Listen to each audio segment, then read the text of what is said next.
ఎనిమిదవ అవతారం. ఇక 9వ అవతారం శ్రీకృష్ణ పరమాత్మ యొక్క అవతారం, పరిపూర్ణావతారము అంటారు. దశావతారాలలో నిజానికి చాలా గొప్ప అవతారంగా ప్రస్తుతింపబడినటువంటి అవతారం ఏది అంటే శ్రీకృష్ణావతారమే. ఎందుచేత అంటే అవతారములన్నీ ఒకెత్తైతే అవతారములన్నిటిలోకి గొప్పదిగా ఏది స్తుతింపబడుతుంది అంటే పరిపూర్ణావతారమే ప్రస్తుతి చేయబడుతుంది. ఎందుచేత అన్నదానికి నేను మీతో మొన్న మనవి చేశాను. పరిపూర్ణావతారమునందు సమస్తము కూడా లీనమవుతాయి. ఆ అవతారంలోకి అన్నీ కృష్ణ పరమాత్మలోకి వెళ్ళిపోతాయి. అందుకే అన్ని మాటలు విశ్వరూపం చూపిస్తాడు. అసలు కృష్ణ పరమాత్మ యొక్క ఆవిర్భావమే చాలా ఆశ్చర్యకరం. మిగిలిన అవతారాలలో పుట్టిన తరువాత లీలలుంటాయి. కానీ శ్రీకృష్ణ పరమాత్మ అవతారంలో అసలు ఆయన పుట్టడమే ఒక లీల. లీల అన్న మాటని కొంచెం జాగ్రత్తగా అర్థం చేసుకోవాలి. లీల అంటే కర్మ చేయడం వల్ల వచ్చినటువంటి ఫలితాన్ని అనుభవించడం కోసం వచ్చినటువంటి ఒక సంఘటన కాదు. పరమేశ్వరుడు తనంత తాను కల్పించుకుని లోకానికి ఒక పాఠం నేర్పడం కోసమని చేసినటువంటి క్రియ. అంటే మీకు నేను ఒక ఉదాహరణ చెప్పాలి అంటే, నేను ఇవాళ మీ ముందు ఇలా మెళ్ళో పూలదండ వేసుకుని కూర్చోవడానికి శాస్త్రంలో గతంలో నేను చేసిన కర్మ ఏదో ఫలితంగా ఉంటుంది. కాబట్టి నాకు ఇవాళ ఈ విషయం మీద ప్రసంగించడానికి పరమేశ్వరుడు ఒక అధికారం ఇస్తాడు. అలా ఇప్పుడు కోటేశ్వరరావు గారు లీల చేశారండి అనకూడదు. లీల ఉండదు. గతంలో చేసుకున్న పాపపుణ్యములను బట్టి నేను ఇప్పుడు ఈ పని చేస్తున్నాను. నాకు ఏదో మోకాలు నిప్పెట్టింది అనుకోండి, గతంలో ఎప్పుడో ఏదో చేసిన పాపం ఉంది, దానికి పరమేశ్వరుడు ఇప్పుడు మోకాలు నిప్పెట్టేటట్టుగా చేసి ఆ పాపాన్ని తీసేస్తాడు. అంతేగాని నాకు మోకాలు నిప్పి రావడం లీల అనకూడదు. అవి నేను గతంలో చేసుకున్న కర్మల యొక్క ఫలితాలు. పాపము కానీ పుణ్యము కానీ అనుభవంలోకి వస్తుంది, సుఖ దుఃఖములుగా వస్తుంది. నేను పుట్టడం కర్మ.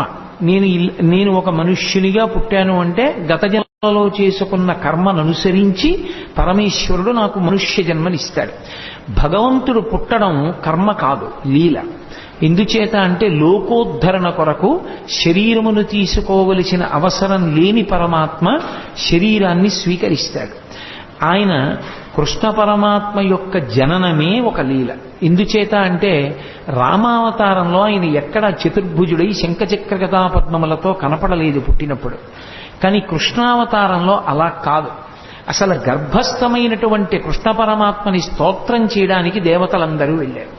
పైగా అసలు కృష్ణ పరమాత్మ పుడుతున్నాడన్న విషయం, ఆ 8వ గర్భానికి కంసుడు చచ్చిపోతాడన్న విషయం 8 గర్భాల ముందు లోక విదితం. కంసుడు అక్కర్లేని పనిని ఒకదాన్ని స్వీకరించాడు.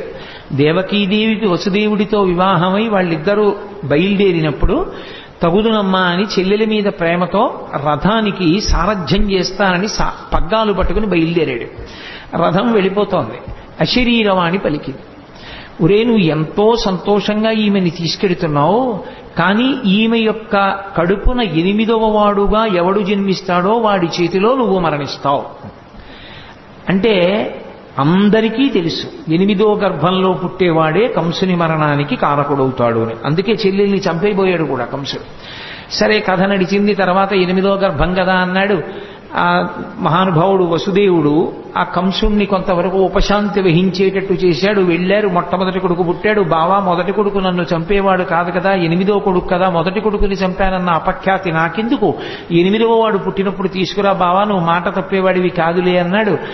1 2 3 4 5 6 బిడ్డల్ని ఇచ్చేశాడు. 7వ వాడు గర్భ సంకర్షణమై బలరాముడిగా పుట్టాడు. ఈ 6 పిల్లల్ని తిరిగి ఇచ్చిన తర్వాత నారదుడు వచ్చి, ఏమనుకుంటున్నావో పిచ్చివాడా, వీళ్ళందరూ దేవతాంశ సంభూతులే, నిన్ను చంపడానికి పుట్టిన వాళ్లే అన్నాడు. అయ్య బాబోయ్ అలాగా అన్నాడు. మళ్ళీ 6 పిల్లల్ని పిలిపించి చంపేశాడు. 7వ వాడు సంకర్షణుడై రోహిణీదేవికి జన్మించాడు. ఇక 8వ గర్భంలో పుట్టేటటువంటి వాడు తనని చంపేవాడే అన్న విషయం కంసుడికి అతి విశ్వసనీయంగా తెలుసు. కాబట్టి అది భగవదంశ అన్న విషయం కూడా స్పష్టంగా తెలుసు. ఎందుకంటే నిన్ను చంపడానికి శ్రీమన్నారాయణుడే ఆవిర్భవిస్తున్నాడు అని నారద మహర్షి చెప్పేశారు. కాబట్టి రాక్షసుడైన కంసుడు ఎంత జాగ్రత్త తీసుకున్నాడంటే, రాక్షసత్వము అన్న మాటకు అర్థం ఏమిటో అక్కడ అర్థమవుతుంది. అసలు అంత జాగ్రత్త తీసుకున్నాడు. లోపల సూతికాగృహం నిర్బంధం, దేవకీదేవిని స్వేచ్ఛగా ఉంచాడు. వసుదేవుడి కాళ్ళుకి చేతులకి బంధనాలు వేశాడు. ఎదురుగుండా భార్య ప్రసవం, ఆమె ఎంత బాధపడుతున్నా భర్త లేచి కనీసం గుక్కెడు మంచినీళ్లు కూడా ఇవ్వలేడు. కాబట్టి కాళ్ళకి చేతులకి బంధనాలు వేశాడు. అక్కడ నుంచి చూస్తే సూతికా గృహం ఇక్కడ వరకు కనపడాలి, అలా ఏర్పాటు చేశాడు.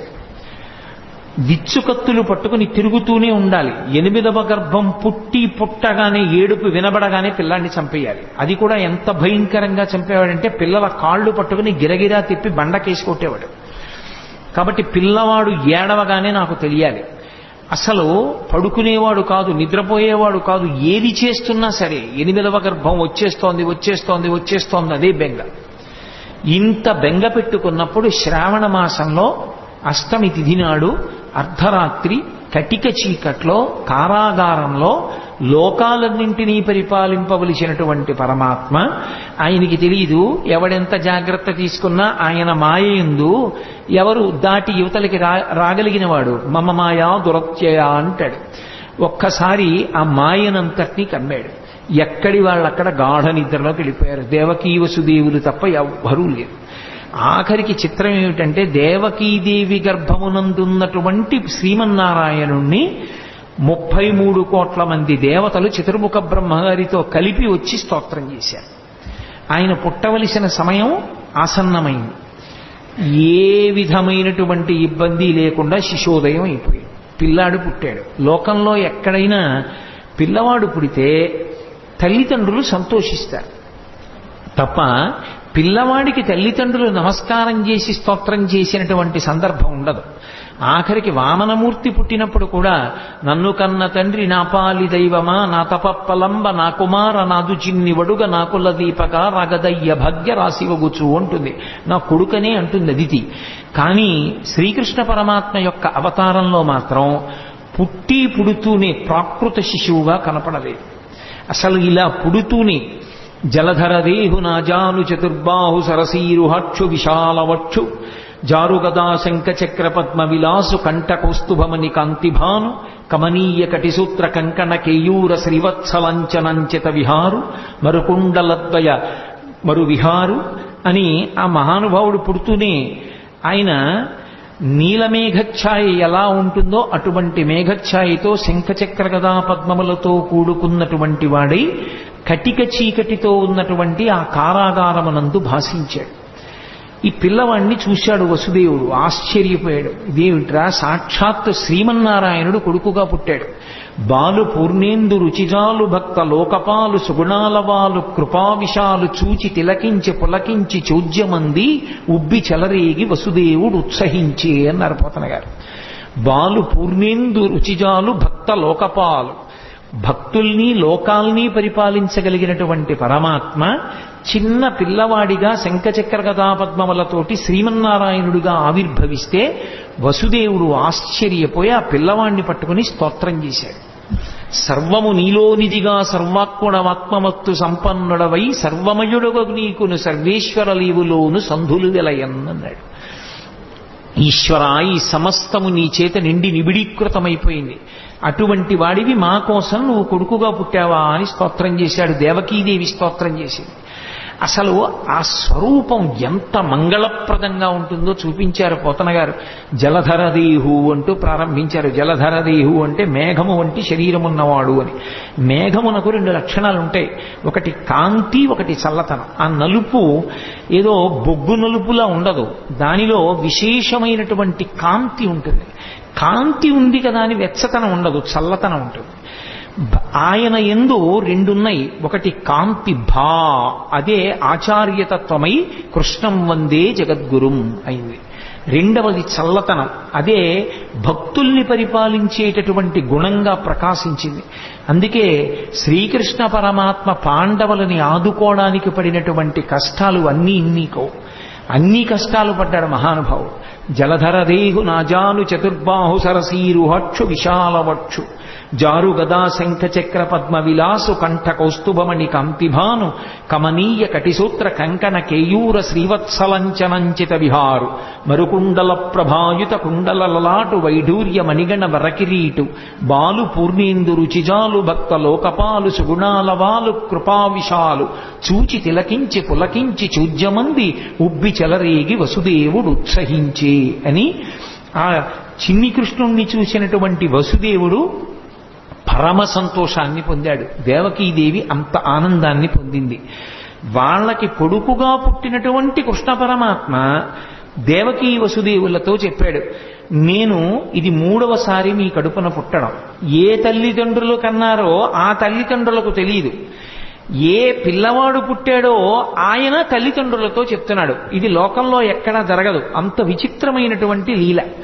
తల్లిదండ్రులు ఎక్కడైనా మా కొడుకని వాళ్ళకి తెలుస్తుంది. పిల్లవాడికి నేను వీళ్ళ బిడ్డన్నన్న విషయం కూడా వాడికి తెలియదు. వాడిని నిజంగా పొత్తిళ్లలోనే ఇంకోళ్ళు తీసుకెళ్లి పెంచారనుకోండి, ఎవరు పెంచారో వాళ్లే తల్లిదండ్రులు అనుకుంటాడు వాడు. అటువంటిది ఈ చిన్ని కృష్ణుడు దేవకీ వసుదేవులకు చెప్పాడు. ఎందుకని? పరమాత్మ స్వరూపం గనక. నేను 3వసారి మీ కడుపున పుట్టాను. ఒకసారి ఈయన పేరు కృష్ణి, నీ పేరు కృష్ణి దేవకీదేవి, ఆయన పేరు సుతపుడు వసుదేవుడు. మీ ఇద్దరు నా గురించి 12,000 దివ్య సంవత్సరములు తపస్సు చేశారు. నేను మీకు ప్రత్యక్షమయ్యాను. ఏం కావాలని అడిగాను. నీలాంటి కొడుకు కావాలన్నారు. మీరు మోక్షం అడగలేదు. నాలాంటి కొడుకు నేను తప్ప ఇంకొకడు లేడు. అందుకని నేనే మీ కడుపున 3 మార్లు పుడతానని వరమిచ్చాను. ఆ జన్మలో మీకు పృష్ణి గర్భుడు అన్న పేరుతో పుట్టాను. వేరొకసారి మీరు మరిచిపోయినా నేను మరిచిపోలేదు. మీరు కశ్యప ప్రజాపతి అదితిగా ఉండగా వామనమూర్తిగా పుట్టాను. 3వ మాట ఇదే చిట్ట చివరిసారి మీ కడుపున నేను పుట్టడం. ఇది 3వసారి పుట్టాను. ఈ జన్మలో నా పేరు శ్రీకృష్ణుడు అని పిలుస్తారు. మీరిద్దరూ దేవకీ వసుదేవులని పిలవబడ్డారు. ఈ 3వ జన్మలో నేను శ్రీకృష్ణ పరమాత్మగా మీ కడుపున ఆవిర్భవించినప్పుడు చేసినటువంటి లీలల్ని మీరు నిరంతరం స్మరించిన కారణం చేత మీ మనసుని పట్టినటువంటి పాపరాశి ధ్వంసమై ఇక మళ్లీ పుట్టవలసిన అవసరం లేని పునరావృత్తి రహిత శాశ్వతమైనటువంటి శివసాయుజ్య స్థితిని మోక్ష రూపంలో మీరు పొందుతారు. కాబట్టి నా లీలను స్మరించడమే మీకు ఉత్తమోత్తమమైనటువంటి లక్షణం అన్నాడు. పరమాత్మ ఆ జన్మలో వాళ్ళకి పిల్లాడిగా పుట్టి కూడా నేను మీ దగ్గర పెరగను. ఓ వసుదేవా, నువ్వు నన్ను తీసుకుని తల మీద పెట్టుకో. తెలుగు భాగవతంలో అయితే ఆంధ్ర భాగవతంలో గుండెల మీద పెట్టుకున్నాడు అని. నన్ను తీసుకుని ఈ అంతఃపురం నుంచి బయటికి వెళ్ళిపో. రాజ్యానికి సరిహద్దులో యమునా నది ప్రవహిస్తోంది మధురా నగరం దగ్గర. ఆ యమునా నది త్రోవ ఇస్తుంది, దాటి నందవ్రజానికి చేరుకో. నందవ్రజంలో ఇదే సమయానికి యోగమాయ పుట్టింది. అందుకే నారాయణ నారాయణి అన్నా చెల్లెళ్ళు పార్వతీదేవి శ్రీ మహావిష్ణువు. యోగమాయ పుట్టి ఉన్నది. నన్ను తీసుకెళ్లి అక్కడ పడుకోబెట్టి ఆ ఆడపిల్లని తీసుకుని మళ్ళీ వెనక్కి వచ్చేసిన తరువాత మళ్లీ నువ్వు అంతఃపురంలోకి వచ్చి కాళ్ళకి చేతులకి సంకెళ్ళు పడిపోయి యథాస్థితిని పొందిన తరువాత ఆడపిల్ల ఏడుస్తుంది. ఏడిచిన తరువాత కంసుడు లేస్తాడు. కాబట్టి నన్ను తీసుకెళ్లి నందవ్రజంలో విడిచిపెట్టాయి అన్నాడు. సరేనన్నాడు. ఆ పిల్లవాడిని తీసుకున్నాడు. బయటికి బయలుదేరాడు. ఆశౌరికి తెరవెసగెను ప్రకాశోద్దత తుంగ భంగ కలిత ధరాసాకాశయగు యమున మును సీతేశునకు పయోధి త్రోవ ఇచ్చిన భంగిన్ అన్నారు పోతన గారు. సముద్రం ఎలా రామచంద్రమూర్తికి దారిచ్చేసిందో అలా యమునా నది కూడా దారిచ్చేసింది. ఎవరికి? కృష్ణ పరమాత్మని తల మీద పెట్టుకున్నటువంటి వసుదేవుడికి. అందుకే రామచంద్రమూర్తికి ఎక్కువ సంబంధం గోదావరి సరయూ నది. కృష్ణ పరమాత్మకి ఆద్యంతము సంబంధము యమునా నది. యమునా నదితో ఆయనకి సంబంధం ఉండడానికి కారణం ఒక్కటే. యముడు యమున వీళ్ళిద్దరూ అన్న చెల్లి. వీళ్ళిద్దరూ సూర్య భగవానుడి యొక్క బిడ్డలు. యమున ముందుకు నడిచి వెళ్ళిపోతూ ఉంటుంది. కాలము వెనక్కి రాదు.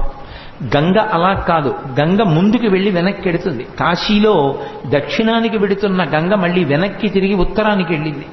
గంగ దక్షిణానికి వెళ్ళింది అంటే జనన మరణ శోక సంసార స్వరూపం. ఉత్తరానికి తిరగడం అంటే మృత్యువునంత పోగొట్టగలిగినటువంటి పరమేశ్వర స్థానాన్ని, కైలాసాన్ని చూడడం.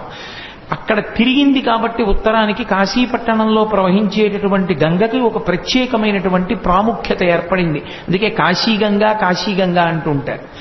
యమున అలా కాదు, ముందుకే వెడుతుంది. అందుకే యమున కాలస్వరూపం.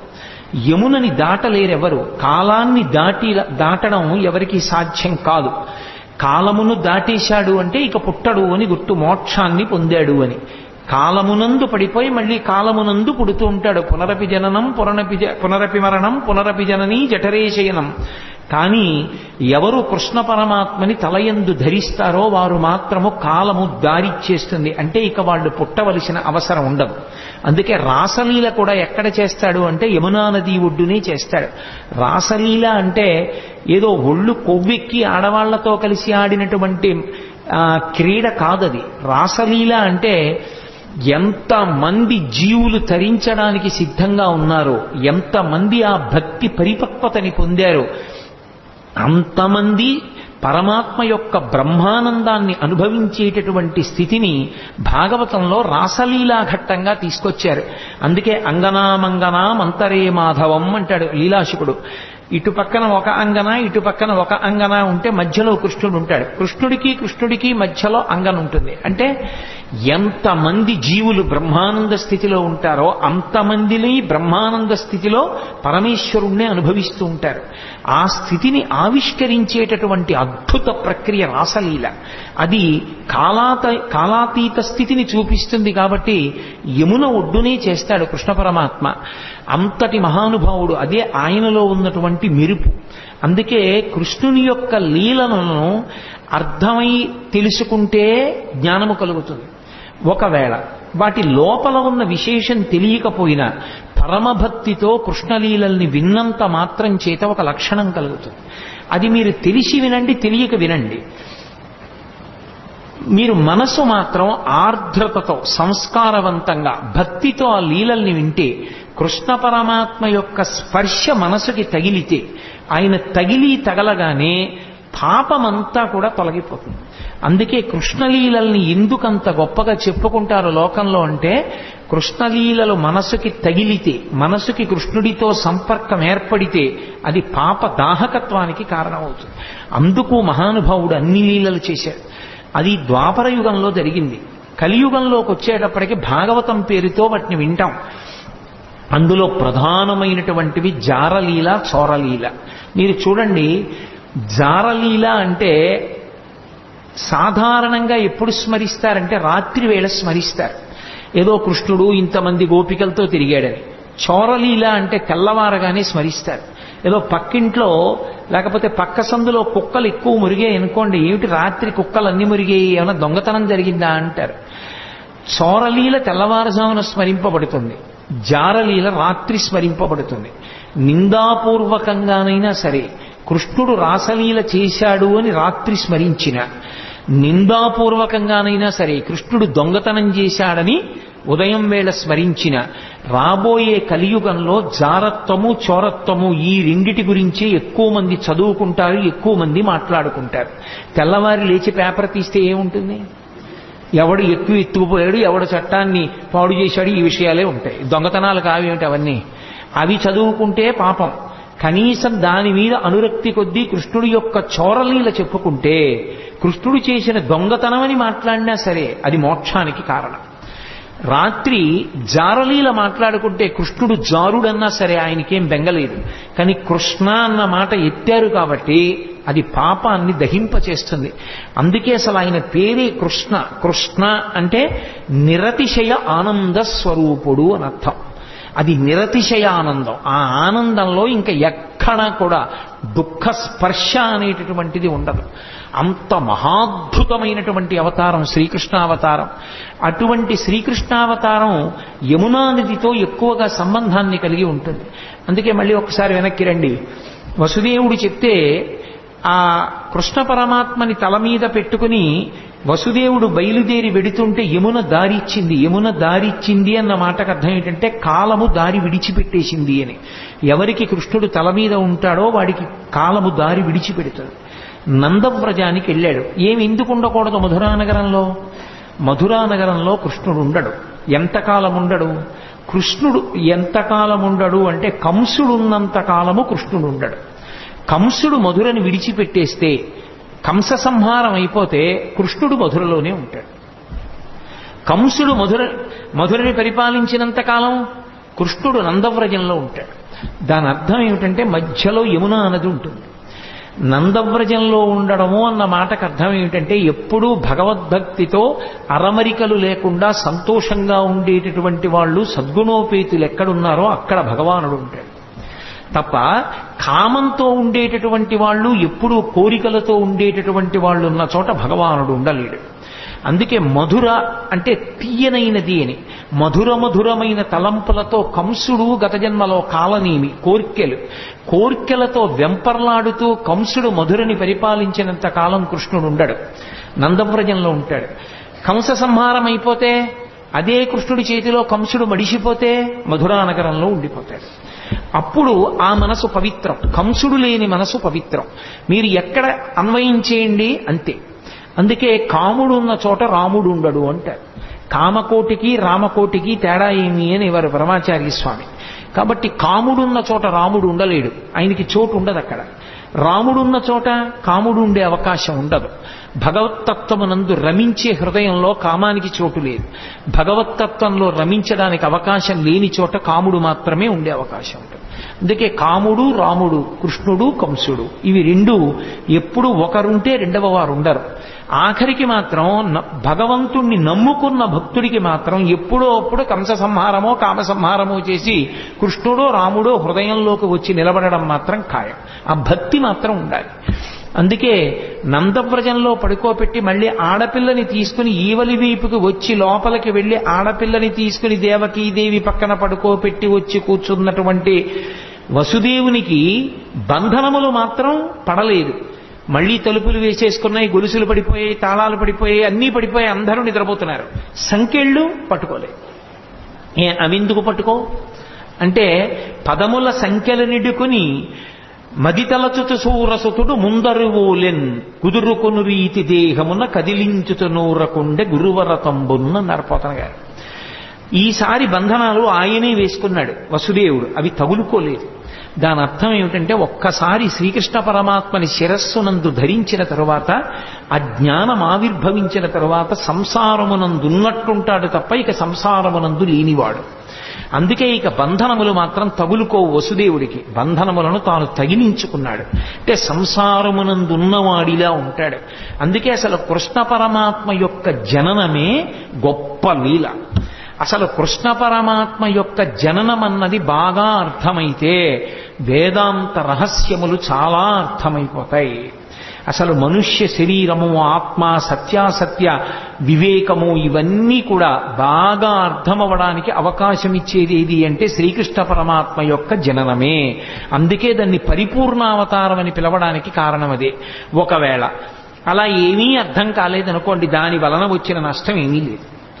కనీసం కృష్ణుడు పుట్టాడు, అలా పుట్టగలడు అని నమ్మి వినగలిగితే చాలు, అది రక్షిస్తుంది. కృష్ణుడు పుట్టాడు, పిల్ల ఏడిచింది, కంసుడు లేచాడు, పరిగెత్తుకెళ్ళాడు. అన్న శమింపుమన్న తగదల్లుడు కాటిది మెనకోడలవు మన్నన చేయు మన్న విను మానిని చంపుట రాచపాడి కాదన్న సుకీర్తివై మనగదన్న మహాత్ములు పోవుత్రోవు పోవన్న భవత్ సహోదరి కదన్న నిను శరణంబు వేడదన్నని ఏడిచింది దేవకీదేవి.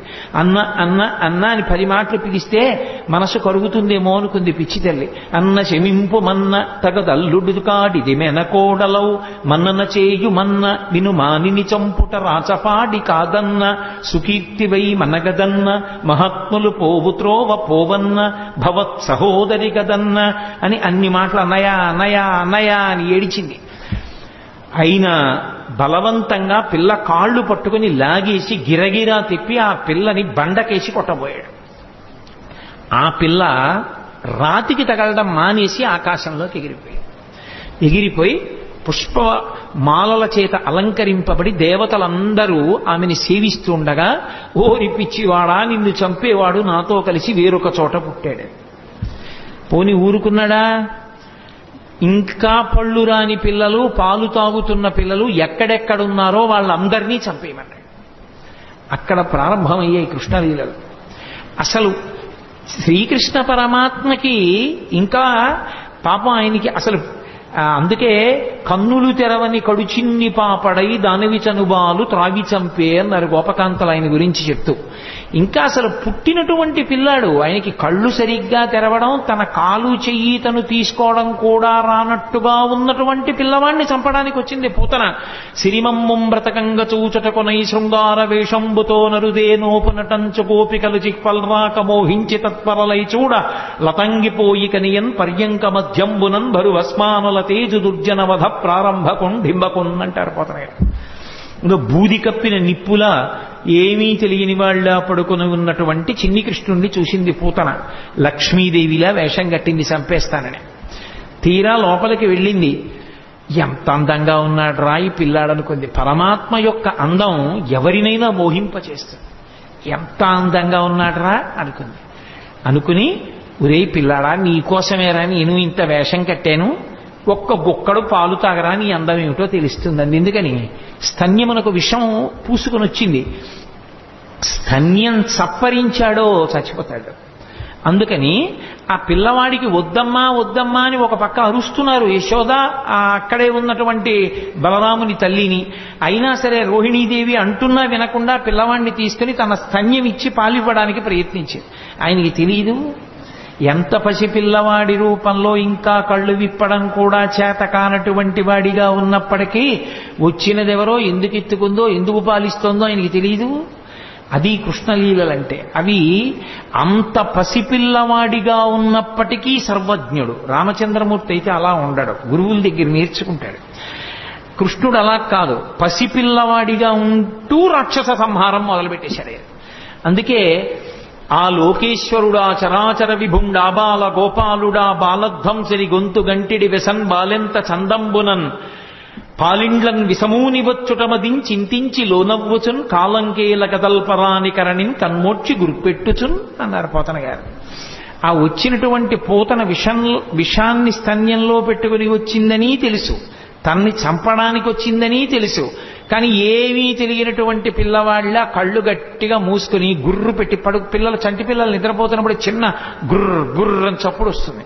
ఆ గుర్ర గుర్ర అని చప్పుడు చేస్తూ గాఢ నిద్రలో ఉన్నవాళ్ళ తన కాలు చెయ్యి తనకి కదపడం చేత కాని వాడిలా ఉన్నాడు. ఎందుకని పిల్లలకు అలవాటు ఉంటుంది, ఈ బొటనవేలు ఇక్కడికి తెచ్చి నోట్లో పెట్టుకోవాలని వాళ్ళ తాపత్రయం. కానీ వాళ్ళ చెయ్యే, వాళ్ళ నోరే, కానీ ఈ చెయ్యి ఇక్కడికి వెళ్ళదు. ఎందుకనంటే వాళ్ళకి ఆ బలం ఉండదు. లేక చెయ్యి ఇలా ఇలా ఇలా ఇలా పోతుంది. పోయి ఇక్కడ పెట్టుకుందాం అంటే ఇలా పోతుంది. అది పోయేటప్పటికి వాడు ఏదో ఇంకొకడెవడో వాడి చెయ్యి లాగేశాడన్నట్టుగా ఏడవడం మొదలు పెడతాడు.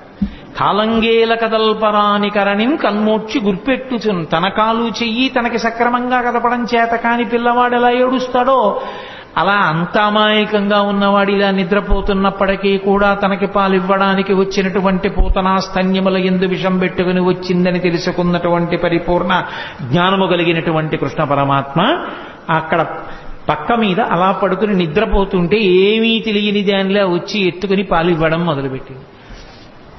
నిజంగా ఆ చిన్ని కృష్ణుని యొక్క మూర్తి మన మనస్సు మీద ముద్రపడాలని పోతన గారి తాపత్రయం. ఎంత లైవ్ టెలికాస్ట్ ఆయన ప్రసారం చేశారు. శాబ్దిక ప్రత్యక్ష ప్రసారం భాగవతం.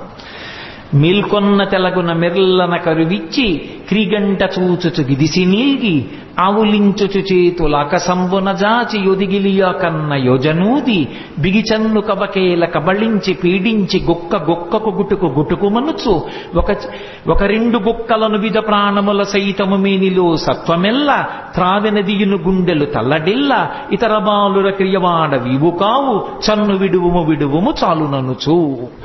ఆ పిల్లవాడికి చిన్ని కృష్ణుడు నిద్రలేచినటువంటి సందర్భాన్ని అంత హృద్యంగా వర్ణించారు. బాగా నిద్రపోతున్న పెద్దవాడిని వెళ్ళి లేపామనుకోండి, బుద్ధుందా లేదా, ఎందుకు అలా లేపుతామని కోప్పడతాడు. పసిపిల్లలు అలా కాదు, బాగా నిద్రపోతున్నా వీడు పొద్దున్న ఎప్పుడో 7ంటికి పాలు తాగాడు, కానీ ఇవాళ ఏమిటి ఇలా గుర్రు పెట్టి నిద్రపోతున్నాడు, వీడు 9 అయిపోయింది, పిల్లాడికి ఆకలేస్తుందని అమ్మ లేపేస్తుంది.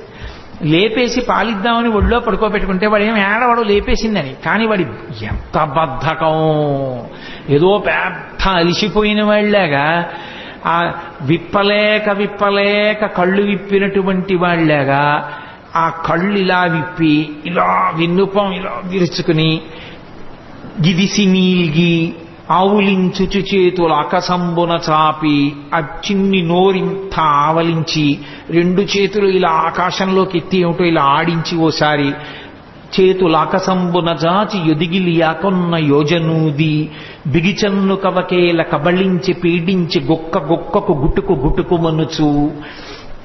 పోతన గారికి వినపడింది ఆ గుటుక్కుమన్న చప్పుడు కూడా. ఆ స్తన్యాన్ని ఆ చిన్ని పూల పొట్లం లాంటి చేత్తో పట్టుకుని గుటుక్కుమంటూ రెండు గుక్కలు తాగాడు అంతే. ఇప్పటి వరకు అందరికీ పాలిచ్చి చంపిన పూతన ఇతర బాలుల క్రియవాడవివు కావు. ఓరి నాయనో, ఎంతో మందిని చంపాను కానీ నువ్వేమిట్రోయ్, రెండు గుటకలు లాగేటప్పటికీ నా ప్రాణాలన్నీ పోతున్నాయి, వదులు అంటోంది ఆవిడ. గుక్కకు గుటుకు మనసు ఒక రెండు గుక్కల నువిధ ప్రాణముల సైతము మేనిలో సత్వమెల్ల త్రావె నదియును గుండెలు తల్లడిల్ల ఇతర బాలుర క్రియవాడవివు కాదు. చన్ను విడువుము చాలు ననుచు. చాలు వదిలేరా అని ఆవిడంటుంది. పట్టి విడవరాదు నా చెయ్యి అని ఆయన వదిలిపెడతాడా? ఆయన విడిచిపెట్టలేదు. ఆఖరికి ఆ శరీరం 13 కిలోమీటర్ల దూరం పడిపోయింది పూతన. అవి బాల్య లీలలంటే కృష్ణుని యొక్క లీలలు అంత అద్భుతంగా ఉంటాయి. ఏమీ ఎరగని వాళ్ళ పూతన శరీరం మీద పడి ఏడుస్తూ ఆడుకుంటున్నాడు. పాపం 13 కిలోమీటర్ల శరీరం దాని మీద ఎక్కి పెరిగెత్తింది ఆ పిచ్చి తల్లి యశోదాదేవి. ఆ గోపాల బాలురు గోపకాంతలు ఇంతమంది వెతికారు. నేలంగూలిన మీటి పెన్నురముపై నిర్భీతి క్రీడించు ఓ బాలారమ్మని మూపు చేర్చుకొని సంస్పర్శించి ఆరార్చుచున్ గోలాంగూలము తిప్పి గోరజములంచల్లించి గోమూత్రముంజల్లి తద్బాలాంగంబుల గోమయంబలదిరా 12 నామంబులన్. ఎక్కడ పిల్లవాడు బెంగపెట్టేసుకున్నాడో, ఎక్కడ భయపడిపోయాడో, ఇంత పెద్ద శరీరం మీద పడిపోయాడని పాపం ఆ పిచ్చి తల్లి యశోద గోపకాంతలు ఆయన్ని పగపగబా తీసుకెళ్లి ఓ ఆవు దగ్గరికి తీసుకెళ్లి దాని వెనకాతల కూర్చోబెట్టి తోక దాని ఆయన చుట్టూ తిప్పి ఆ పేడ తీసుకొచ్చి ఆవు మూత్రం తీసుకొచ్చి ఆయన 12 అవయవాల మీద పెట్టి ఏదో శిరస్సును కేశవుడు రక్షించుగాక, హృదయమును గోవిందుడు రక్షించుగాక, మోకాళ్లను అదోక్షజుడు రక్షించుగాక, ఆయన 12 నామాలతోటే ఆయనకి రక్ష పెట్టారు. ఏమీ తెలియని వాళ్ళలాగా నిజంగా అమాయకంగా ఉన్న వాళ్ళలాగే ఆయన అమ్మతోటి అంతరక్ష పెట్టించుకున్నాడు.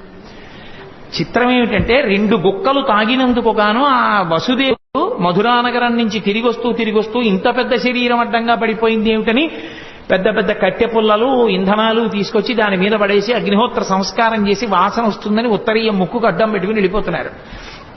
రగిలి పొగులు మగువ దేహము నుండి అగరు పరిమళముల పగలు వెడలే దేహకల్మషములు శ్రీహరిముఖమున త్రావబడుట చేసి భూవరేణ్య అంటారు పోతన గారు.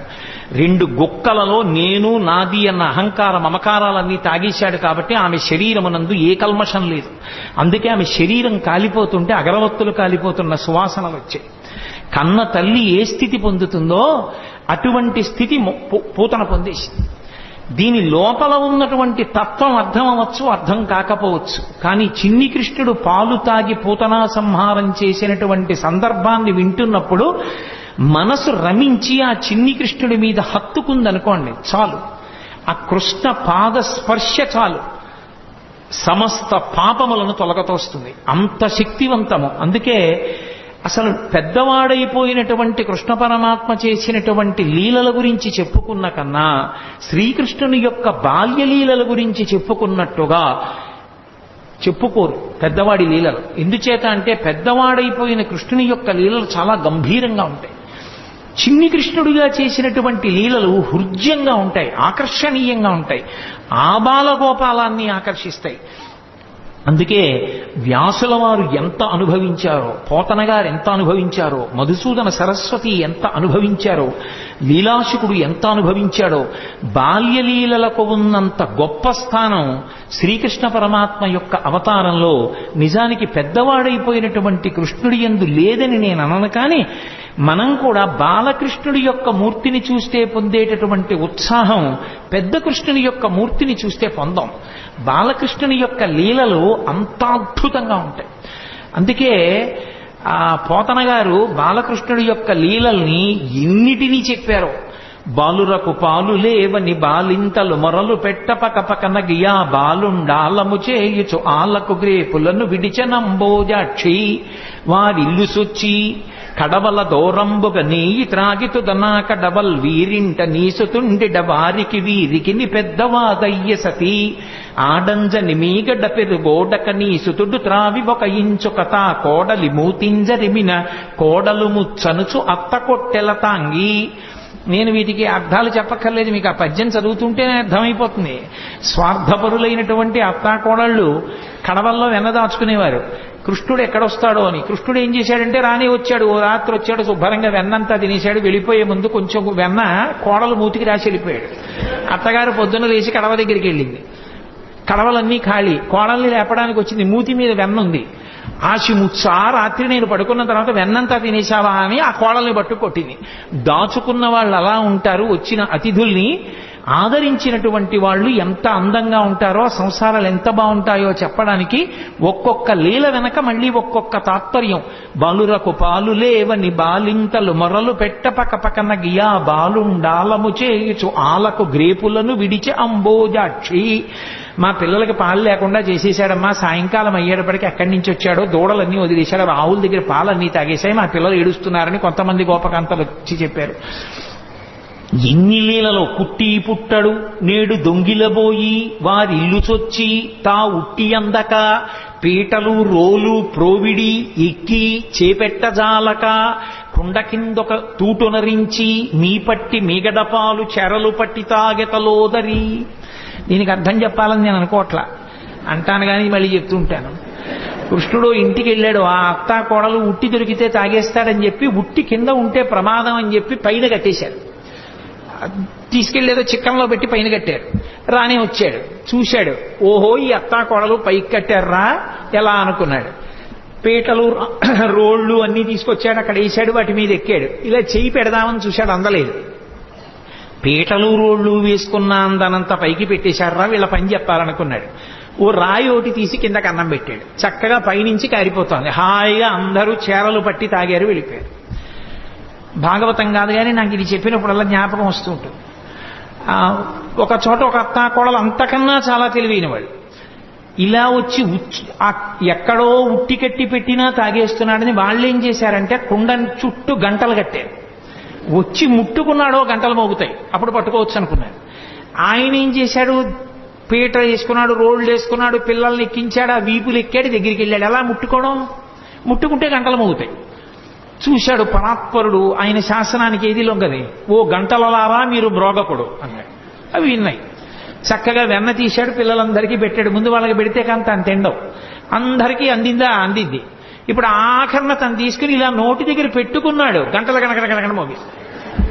అరే మిమ్మల్ని మోగద్దన్నాను కదా, ఎందుకు మోగారన్నాయి. ఏం చెప్పమంటావు పరమేశ్వర, వాళ్ళకి పెడితే ఊరుకున్నా, నువ్వు నోట్లో పెట్టుకుంటే నైవేద్యం అలవాటు గంట మోగడం, అందుకని మోగేశామన్నాయి. అలా ఎంతమంది ఎన్ని అనుభవించారో మహానుభావుడు.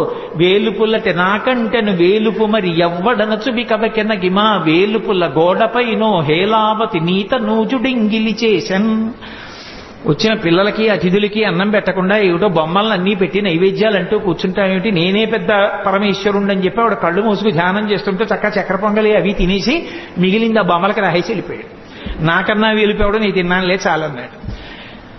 కొడుకులు లేరని వకసతి వగవగ తన్ను మగనిగా గైకొనినన్ కొడుకులు కలిగెదరనిపై పడినాడిది వినువు శిశువు పనులే తల్లి అంటుంది ఇంకో గోపికొచ్చి.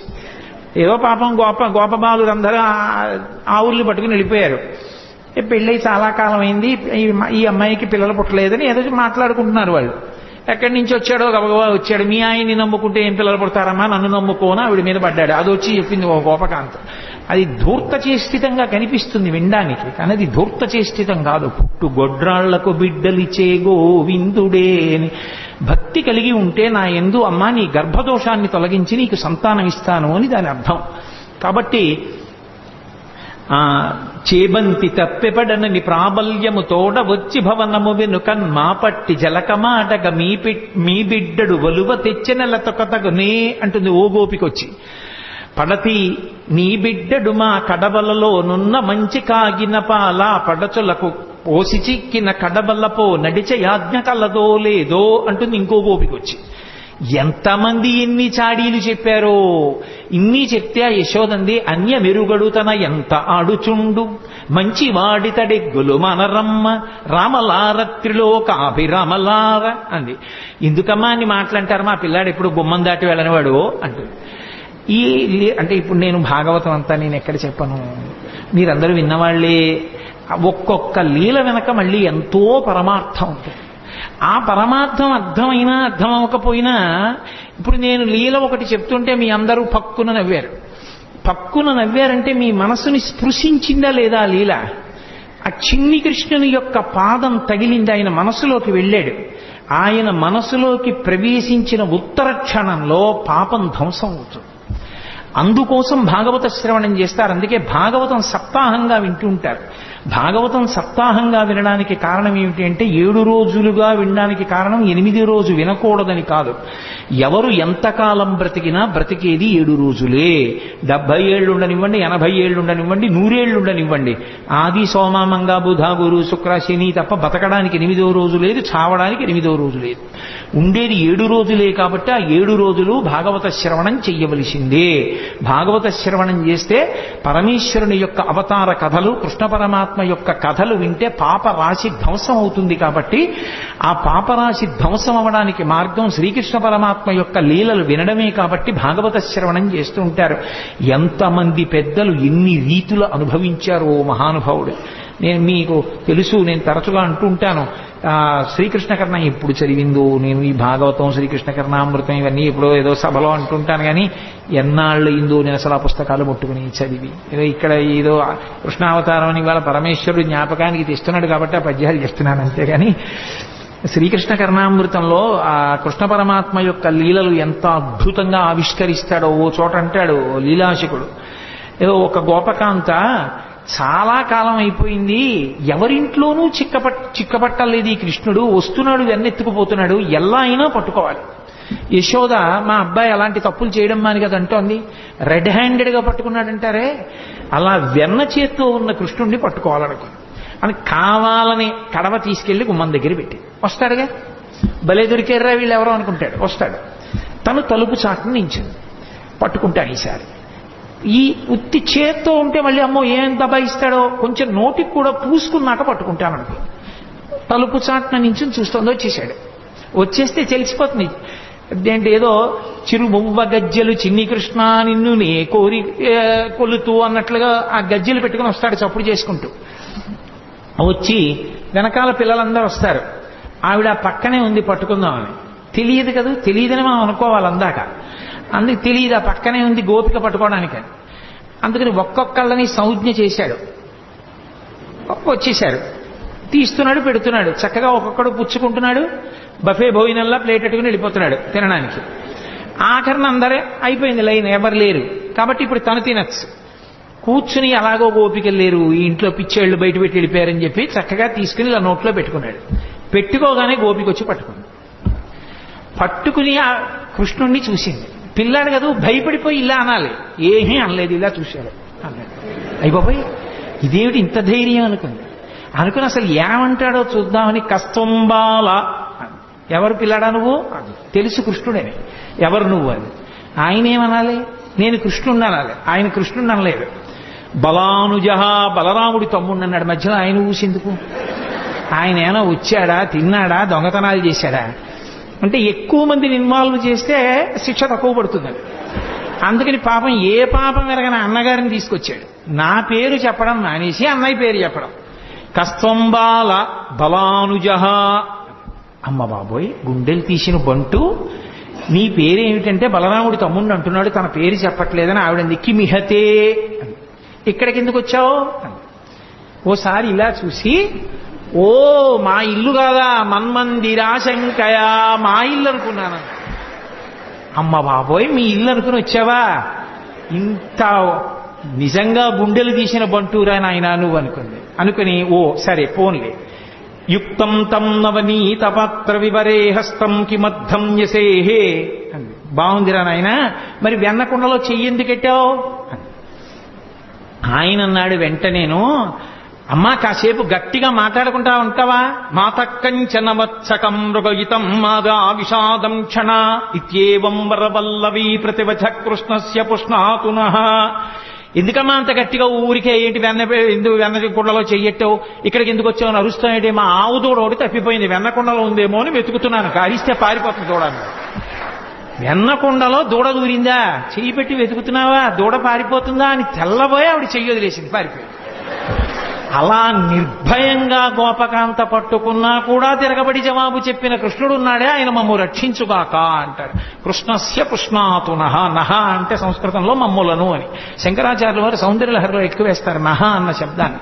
కాబట్టి కృష్ణస్య పుష్ణాతునః, మమ్ము రక్షించుగాక. అబ్బో ఇన్ని అనుభవించాడండి, ఒకటా రెండా? నిద్రపోతున్నటువంటి ఆ చిన్ని కృష్ణుడి దగ్గరికి వెళ్ళి యశోదాదేవి కథ చెప్తోంది. పిల్లలకి ఏదో కథ చెప్పకపోతే నిద్రపోరుగా.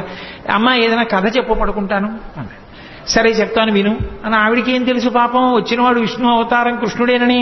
రామో నామ బభూవ హుం తదబలా సీతేతి హుం తాం పితృవాచా పంచవటీతటే విహరణస్తస్యాహరద్రావణః నిద్రార్థం జననీ కథామితి హరే హుంకారత శృణ్వతః సౌమిత్రే క్వధనుర్ధనుర్ధనురితి వ్యగ్రాగిరప్పాంతునః. లీలాశుకుడు అంటాడు, అమ్మ కథ చెప్తోంది. రామో నామ బభూవ, రాముడనేటటువంటి రాజుండేవాడు అంది. అన్నాడు. పడుకుంటున్నాడు కదా పిల్లాడు అని ఏదో కథ చెప్పాలి. ఆయన కథే పాపం, ఆయన కథేనా ఆవిడికి ఏం తెలుసు, అందుకని చెప్తోంది. రామో నామ బభూవ హుం తదబలా సీతేతి హుం. ఆయనకి భార్య ఉండేది, ఆవిడ పేరు సీతమ్మ అన్నాడు. తాం పితృవాచా పంచవటీతటే విహరణస్తస్యాహరద్రావణః.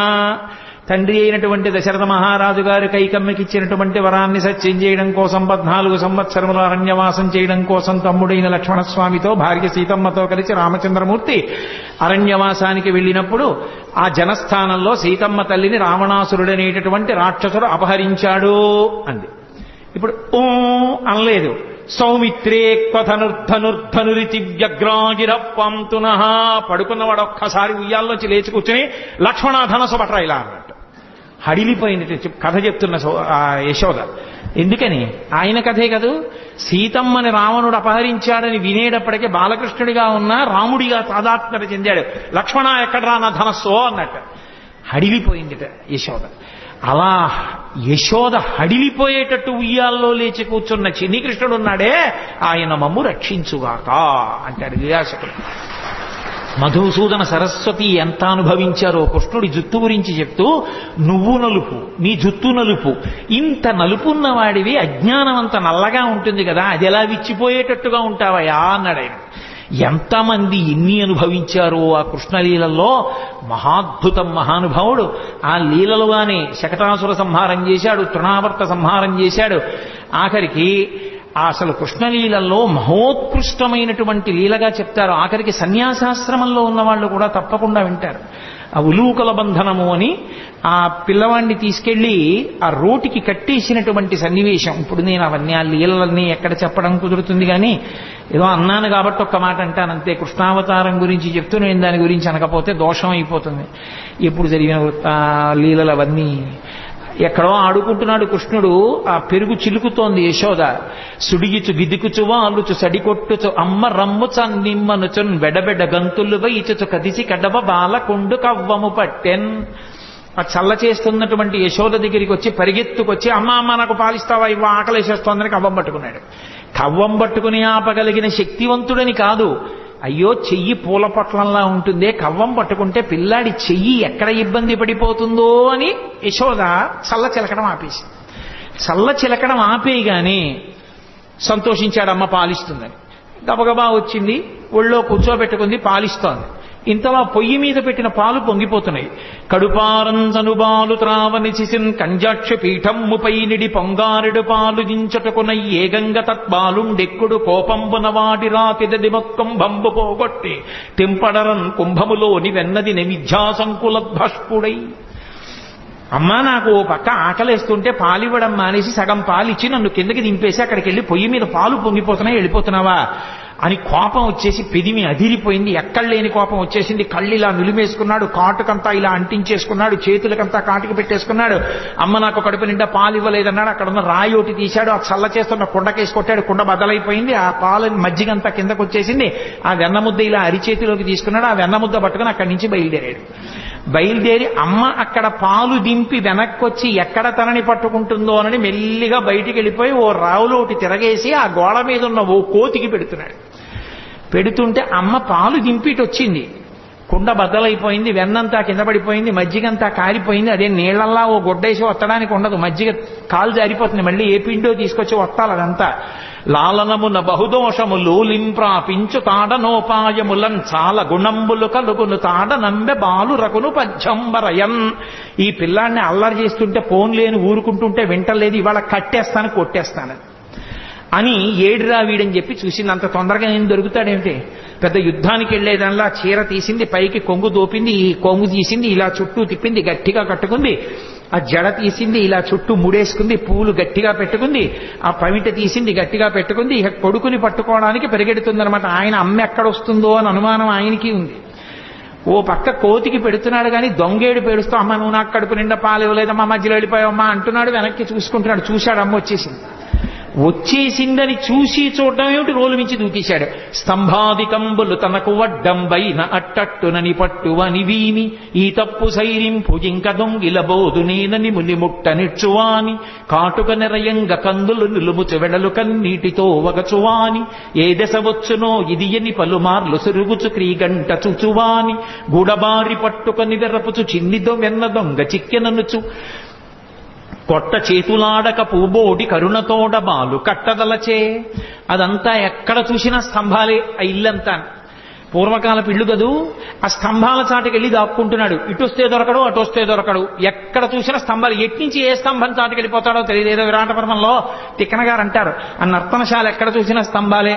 ద్వంతాకారిత కుంజకుట్య మఘన స్తంభావళీ రూపమున్ ప్రాంతాది ప్రవిభాగ భోగ నిలయ ప్రద్వారమున్ కాతరస్వంతత్రాసకరంబునై దురభివేశంబైన యాలోరు నిశ్చితుడై సతికేలు పట్టుకుని చొచ్చన్ భీముడు అత్యుగ్రతన్ అంటారు.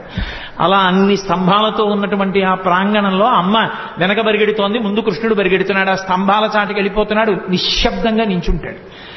అమ్మ పరిగెత్తి పరిగెత్తి ఆయాస పడిపోయి ఇలా చెమట్లు కారిపోతూ ఏడి పిల్లాడని చెప్పి ఇలా చూస్తుంటే ఏమీ తెలియని వాళ్ళ ఇలా కన్ను నిలివేసుకుంటూ దొంగేడు పేడుస్తూ దాని పక్క నుంచి ముఖం ఒకటి బయట పెట్టి అమ్మ అమ్మ నన్ను కొట్టకమ్మా, నన్ను పట్టుకోకమ్మా, నేను ఇంకెక్కడికి దొంగతనానికి వెళ్ళనమ్మా, వెన్న పట్టరానమ్మా అడిగిందా అమ్మ ఇవన్నీ.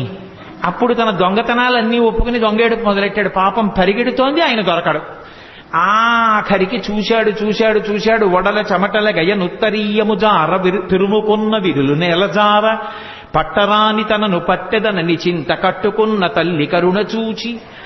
అయ్యో పాపం అమ్మ కట్టుకున్నటువంటి ఆ చీర జారిపోతోంది, పమిట జారిపోతోంది, పెట్టుకున్న పువ్వులు పడిపోతున్నాయి, ఆ కొప్పు వీడిపోతోంది, ఒళ్ళు చెమట పట్టేసింది. పిచ్చమ్మ నన్ను పట్టుకోవాలనుకుంటోంది. నన్ను పట్టుకోవాలనుకున్న వాళ్ళకి పట్టుబడేవాడినా, నేను పట్టుబడేవాణ్ణి కానని తెలియక పరిగెడుతున్న అమ్మకి నేను చిక్కిపోవాలనుకుని చిక్కిపోయాడు.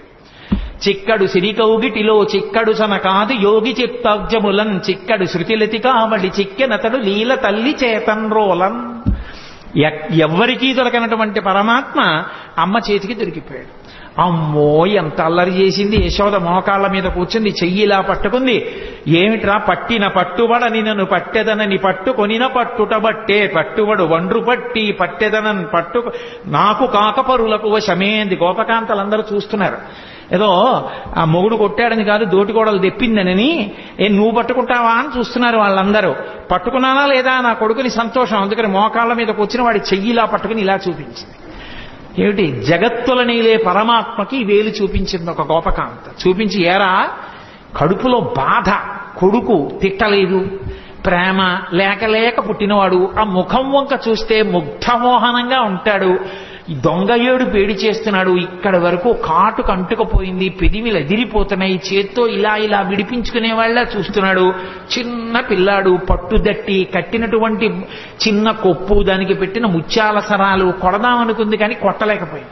వీరెవ్వరు శ్రీకృష్ణులు కారా ఎన్నడును వెన్న తినరట చోరత్వం మించుకొను నెరయరట ధరిత్రినెట్టి నీతులు కలరే. ఏరా పాపం నువ్వు ఎప్పుడు దొంగతనం చేయవుట, ఇంత వెన్న కూడా తినవుట, పాపం నేనంతా దాచేసుకుంటున్నాను రా, నిన్ను కని నా కడుపు ఖాళీ అయిపోయింది కదూ, నేను తినేస్తున్నాను, నీకెప్పుడు పెట్టనే. అమ్మ పిల్లాడి మీద దెబ్బలాడితే ఎంత అమాయకంగా దెబ్బలాడుతుందో అలా దెబ్బలాడి నిన్ను కట్టేస్తానని వికచకమలనగిన వేరొక ఇంటిలో వెలయరోలు తిరగవేసి ఎక్కి ఆ ఇంట్లో గెడుతోంది, అక్కడికి గెడుతోంది, ఆ రోజు దగ్గరికి గెడుతోంది, ఆ తాడు ముక్కలన్నీ తీసుకొస్తోంది, పొట్ట చుట్టూ తిప్పుతోంది, 2 అంగుళాలు తక్కువ వస్తోంది. ఇలా విడిచిపెట్టి తాడు ముడేస్తే పారిపోతాడు. ఆ నడుం చుట్టూ చెయ్యేసి ఇలాగే పెట్టి 2 ముళ్ళేస్తోంది, మళ్ళీ పొట్ట చుట్టూ తిప్పుతోంది, మళ్ళీ 2 అంగుళాలు తెస్తోంది, మళ్ళీ తక్కువ వస్తోంది, మళ్ళీ తిప్పుతోంది. ఎందుకు 2 అంగుళాలు తక్కువ వస్తోందని ఆవిడ ఆలోచించారు. నేను పట్టగలను, నేను కొట్టగలనంటే దొరికే మనిషి ఆయనంతటా ఆయన పట్టుబడాలి కానీ ఆఖరికి తెచ్చింది ఆఖరికి ఆ తాడుకి 2 అంగుళాలు సరిపోయింది, కట్టేసింది. పోతన గారు అన్నారు, జ్ఞానులచే దానులచే మౌనులచే యోగ సంవిధానులచే తన్పూని నిబద్ధుండగునే శ్రీనాథుడు భక్తియుతుల చేతన్ బోలన్ అన్నారు. నేను కట్టెయ్యాలని తాపత్రయపడి ఒళ్ళంతా చెమట పట్టిన యశోదాదేవికి తాను దొరికిపోవాలని దొరికిపోయినటువంటి చిన్ని కృష్ణుడు తప్ప నిజంగా లోకంలో ఆయనని పట్టగలిగిన వాళ్ళు ఉన్నారా, కట్టగలిగిన వాళ్ళు ఉన్నారా? అలా కట్టేసి తీసుకెళ్లి రోటికి కట్టేసింది. ఉలూకల బంధన లీల అని ఆయన్ని కట్టిన లీల విన్నంత మాత్రం చేత కర్మపాశములు తెగిపోతాయి. అసలు చిన్ని కృష్ణుడిగా ఆయన చేసిన అల్లరి, యశోదాదేవి పొందిన ఆనందం బహుశా ఎవ్వరూ పొందరు. భాగవతం పద్యాలు నోటికి వచ్చిన వాళ్ళు ఇంట్లో పసిపిల్లలుంటే పాడుకుని ఎప్పటికప్పుడే ఆ సందర్భాన్ని చూసి ఆ పద్యాలు చదువుకుని సంతోషపడిపోవచ్చు. అసలు ఆ పిల్లలకి స్నానం చేయించడం ఎంత అందంగా వర్ణించారండి పోతన గారు. ఆ పిల్లాన్ని పడుకోబెట్టి బాలునికి నూనె తలయంటి పసుపు రాసి బోర్రు కాడించి హరి రక్ష పొమ్మటంచు జలములొక కొన్ని చుట్టి రాతల్లి దీవించి తొట్లను నిచి పాడిరయ్యు విదలెల్లా అన్నారు.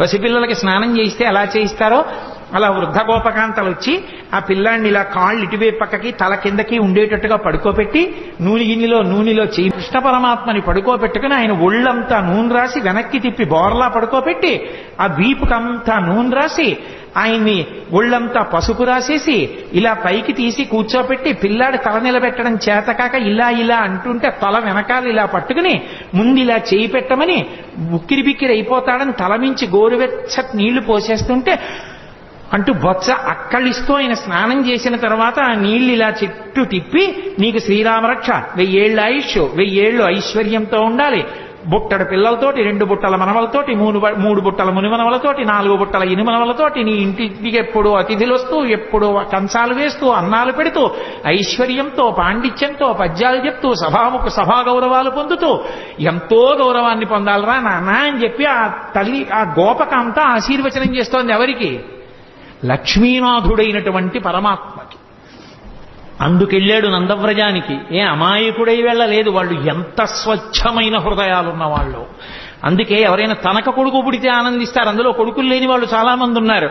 అదే యశోదకి కొడుకు పుట్టాడని తెలియగానే వాళ్ళు ఎంత సంతోషపడిపోయారో. ఏమినోమ ఫలమో ఇంత ప్రొద్దొక వార్త వింటిమ బలలా రవినులలరా మన యశోద చిన్న మగవానిక నెనట చూచివత్తమమ్మ సుధతులార నలనివాడు చలనివాడు చిన్నవాడు చిక్కినాడు ఏ నోమ ఫలమో ఏ పూర్వ ఫలమో అంటూ వాళ్ళందరూ ఆ యశోద దగ్గరికి వెళ్ళి సూతికాగృహంలోకి ఆడవాళ్ళు ఎడతారు, మగవాళ్ళు వెళ్ళకూడదు. మగవాళ్ళు బయట నించున్నారు. ఆ నందుడి దగ్గరికి వెళ్ళి నందుడిని అభినందిస్తారు, కొడుకు పుట్టేట కదా అని. నందుడు రాజుగారి దగ్గరికి వెళ్ళేటప్పుడు మరి కొంచెం డాంబికంగా వెళ్ళాలి. కంచుకములు తలకట్లను కాంచన భూషాంబరములు మెరయగ గోపకు లేతించిరి మంచి పదార్థములు కొనుచు మాధవు చూడన్. మాధవుడు అన్నారు. పుట్టినవాడు లక్ష్మీపతి, శ్రియప్పతి. అందుకే ఆయన పుడితేట మిగిలిన వాళ్ళకి తెలియలేదు గాని క్రేళ్లురికె మసలిలేగలు మల్లడిగుని రెంకెలిడియ మద వృషభంబుల్ పెళ్ళున ముదుగుల పొదుగుల చల్లించన్ పాలు బాలు సంభవ వేళన్ అన్నారు పోతన గారు. ఈయన పరమాత్మ పరిపూర్ణావతారం కృష్ణుడు మా వెనకాతలు వస్తాడు. మమ్మల్ని అందరినీ ఇలా ఒళ్ళు నిమురుతాడు. సాయంకాలం వేళ మమ్మల్ని కడతాడు. బంధనాలు విప్పే పరమాత్మ మాకు బంధనాలు వేస్తాడు. ఆయనే మమ్మల్ని తడుగుతాడు, ఆయనే మాకు గడ్డి పెడతాడు, ఆయనే పాలు పితుకుతాడు. మా అదృష్టం అన్నయిట. లీలాశుకుడు పొంగిపోయాడు. గోధూళిధూ సరిత కోమల గోపవేషం గోపాల బాలక శతైరనుగమ్యమానం సాయంతనే ప్రతిగృహం పశుబంధనార్థం గచ్చంతమచ్యుత శిశుం ప్రణతోస్మి నిత్యం అన్నాడు. ప్రతిరోజు సాయంకాలం అయ్యేటప్పటికి ఆ ఆవుల్ని దూడల్ని కొన్ని వేల దూడల్ని తరువుకొస్తూ వాటన్నిటికీ పేర్లు పెట్టేవాడు. సే లక్ష్మి, అంబ, కళ్యాణి, సరస్వతి, పార్వతి మీ అందరిగో వీళ్ళ ఇంట్లోకి వెళ్ళిపోండి అనేవాడు. ఆవులన్నీ వీళ్ళ ఇంట్లోకి వెళ్ళిపోయి ఆ గోపకాంతలందరికీ చిన్ని కృష్ణుడిని చూస్తే సంతోషం. కృష్ణ కృష్ణ ఈ పార్వతి అస్సలు మాట వింటలేదు, కొంచెం కట్టేసి వెళ్ళిపోదు అనేవాడు. అంటే ఆ ఆవు పలు పట్టుకుని ఇలా గట్టిగా లాగుతుంటే డొక్కలు అక్కలించిపోయి ఉరప్పంజరం బయటికి వస్తే ఆ ఆవు నిగడదని నించుని ఆఖరికి ముందుకి గబుక్కును వదిలేస్తే కింద పడిపోయిన కృష్ణుడు మళ్ళీ లేచి ఆ పలుపు పట్టుకుని వెళ్ళి కట్టేస్తుంటే ఆ గోపకాంతలు నవ్వేవార్త. అందరి బంధనాలు విప్పేసే కృష్ణ, నువ్వు సాయంకాలం గోధూళి మీద పడి ఉండగా వెళ్ళి ఆ ఆవుల్ని కడుతున్నటువంటి దృశ్యం నా మనసులో నిలబడిపోయింది, ప్రతిరోజు నమస్కరిస్తానన్నాడు లీలాచకుడు. అందుకే గోధూళి ధూసరిత కోమల గోపవేషం గోపాల బాలక శతైరనుగమ్యమానం సాయంతనే ప్రతిగృహం పశుబంధనార్థం గచ్చంతమచ్యుత శిశుం ప్రణతోస్మి నిత్యం. ప్రతిరోజు నమస్కరిస్తాను ఆ కృష్ణ స్వరూపానికి అన్నాడు. ఆవులు దూడలు ఎంత పొంగిపోయాయో, కృష్ణుడు పుట్టాడని షేరు పాలిచ్చే ఆవులు 2 షేర్ల పాలు ఇచ్చేసాయి.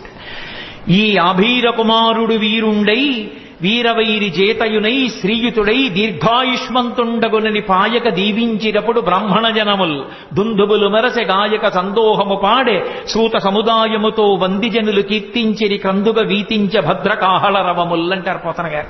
ఆ నందుడు ఎంత సంతోషపడిపోయాడో, ఎన్ని గోవులు దానం చేసేశాడో.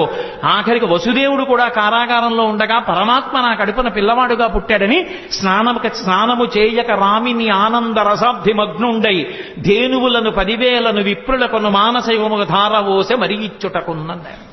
10,000 గోవుల్ని మానసికంగా ధారపోసేసేట. శ్రీ మహావిష్ణువు నా కొడుకుగా పుట్టాడు అని వసుదేవుడిచ్చాడు. ఓ భద్రకాహళములు మోగాయి, దుందువులు మెరసాయి, సూత సముదాయముతో వందిజనులు కీర్తించారు. ఎంత సంతోషపడిపోయారో. అసలు కృష్ణలీలలో అద్భుతం ఏంటంటే, పుట్టిన పిల్లాడికి నీళ్లు పోసి వాళ్ళు తీసుకెళ్లి 11వ రోజున ఉయ్యాల్లో వేశారు. ఉయ్యాల్లో వేసి పడుకోబెడదామని ఉయ్యాలా ఊపుతున్నారు. ఏదో ఎవరికి వచ్చిన పాట వాళ్ళు పాడుతున్నారు. అందరూ ఎంఎస్ సుబ్బలక్ష్మి గారు, లతా మంగేష్కర్ అక్కర్లేదు పిల్లల్ని పడుకోబెట్టడానికి. తల్లి ఎవరు ఏదో పాట పాడుతుంది. ఎంతమంది గోపకాంతలు వచ్చి పాట పాడినా నిద్రపోడే. అందున ఉయ్యాలా ఊపి పడుకోబెట్టేటప్పుడు పిల్లాడు పడుకోవట్లేదంటే పిల్లాడు కనపడుతూ ఉండగా కాకుండా ఇలా ఉయ్యాలా దగ్గరికి చేసి పట్టుకుని ఇలా ఇలా ఇలా ఇలా ఇలా అని పాట పాడి పడుకుని ఉంటాడనుకుని పాపం ఎంతో ఇదిగా ఇలా విప్పి చూస్తే గుడ్లు 2 ఇలా పెట్టుకుని చూస్తున్నాడు. ఏమిటమ్మా పిల్లాడు ఎంతకీ పడుకోడు, ఇదేం పిల్లాడే అని చెప్పి ఆ భుజం మీద వేసుకుని పాట పాడి ఎంతో తిప్పి తిప్పి తిప్పి తిప్పి ఇలా చూడటం కుదరదు కదూ. పడుకున్నాడా అంటే ఏం పడుకున్నాడు, గుడ్లేసుకు చూస్తున్నాడు. ఏం చేసినా పడుకోడు. ఇదెక్కడ పిల్లాడని ఆఖరికి యశోదాదేవి వచ్చి తల్లికి ఆఖరికి పెద్ద బ్రహ్మాస్త్రం ఏంటంటే బోర్లా పడుకోబెట్టేసి వీపు మీద ఇలా ఇలా ఇలా ఇలా కొట్టేస్తుంది. ఆ తొడ ఊపుతాను కొడుతోంది. ఎంతకీ పడుకోడు, వీపు చిట్లిపోతోంది. ఇదేమిటి ఆదికూర్మంగా ఉన్నప్పుడు మందర పర్వతం తిరిగినా బాధపడలేదు కానీ ఈ కృష్ణావతారంలో ఇలా కొట్టేస్తున్నారు, నన్ను ఎందుకు ఇలా ఊపేస్తున్నారు అనుకున్నట్ట. లోకములు నిదురపోవకత నిదురంపని శుభగుడు రమణులు జోకొట్టిపాడ నిదురం గైకొను క్రియ నూరకుండె కనుజరవకయున్నన్నారు పోతన గారు.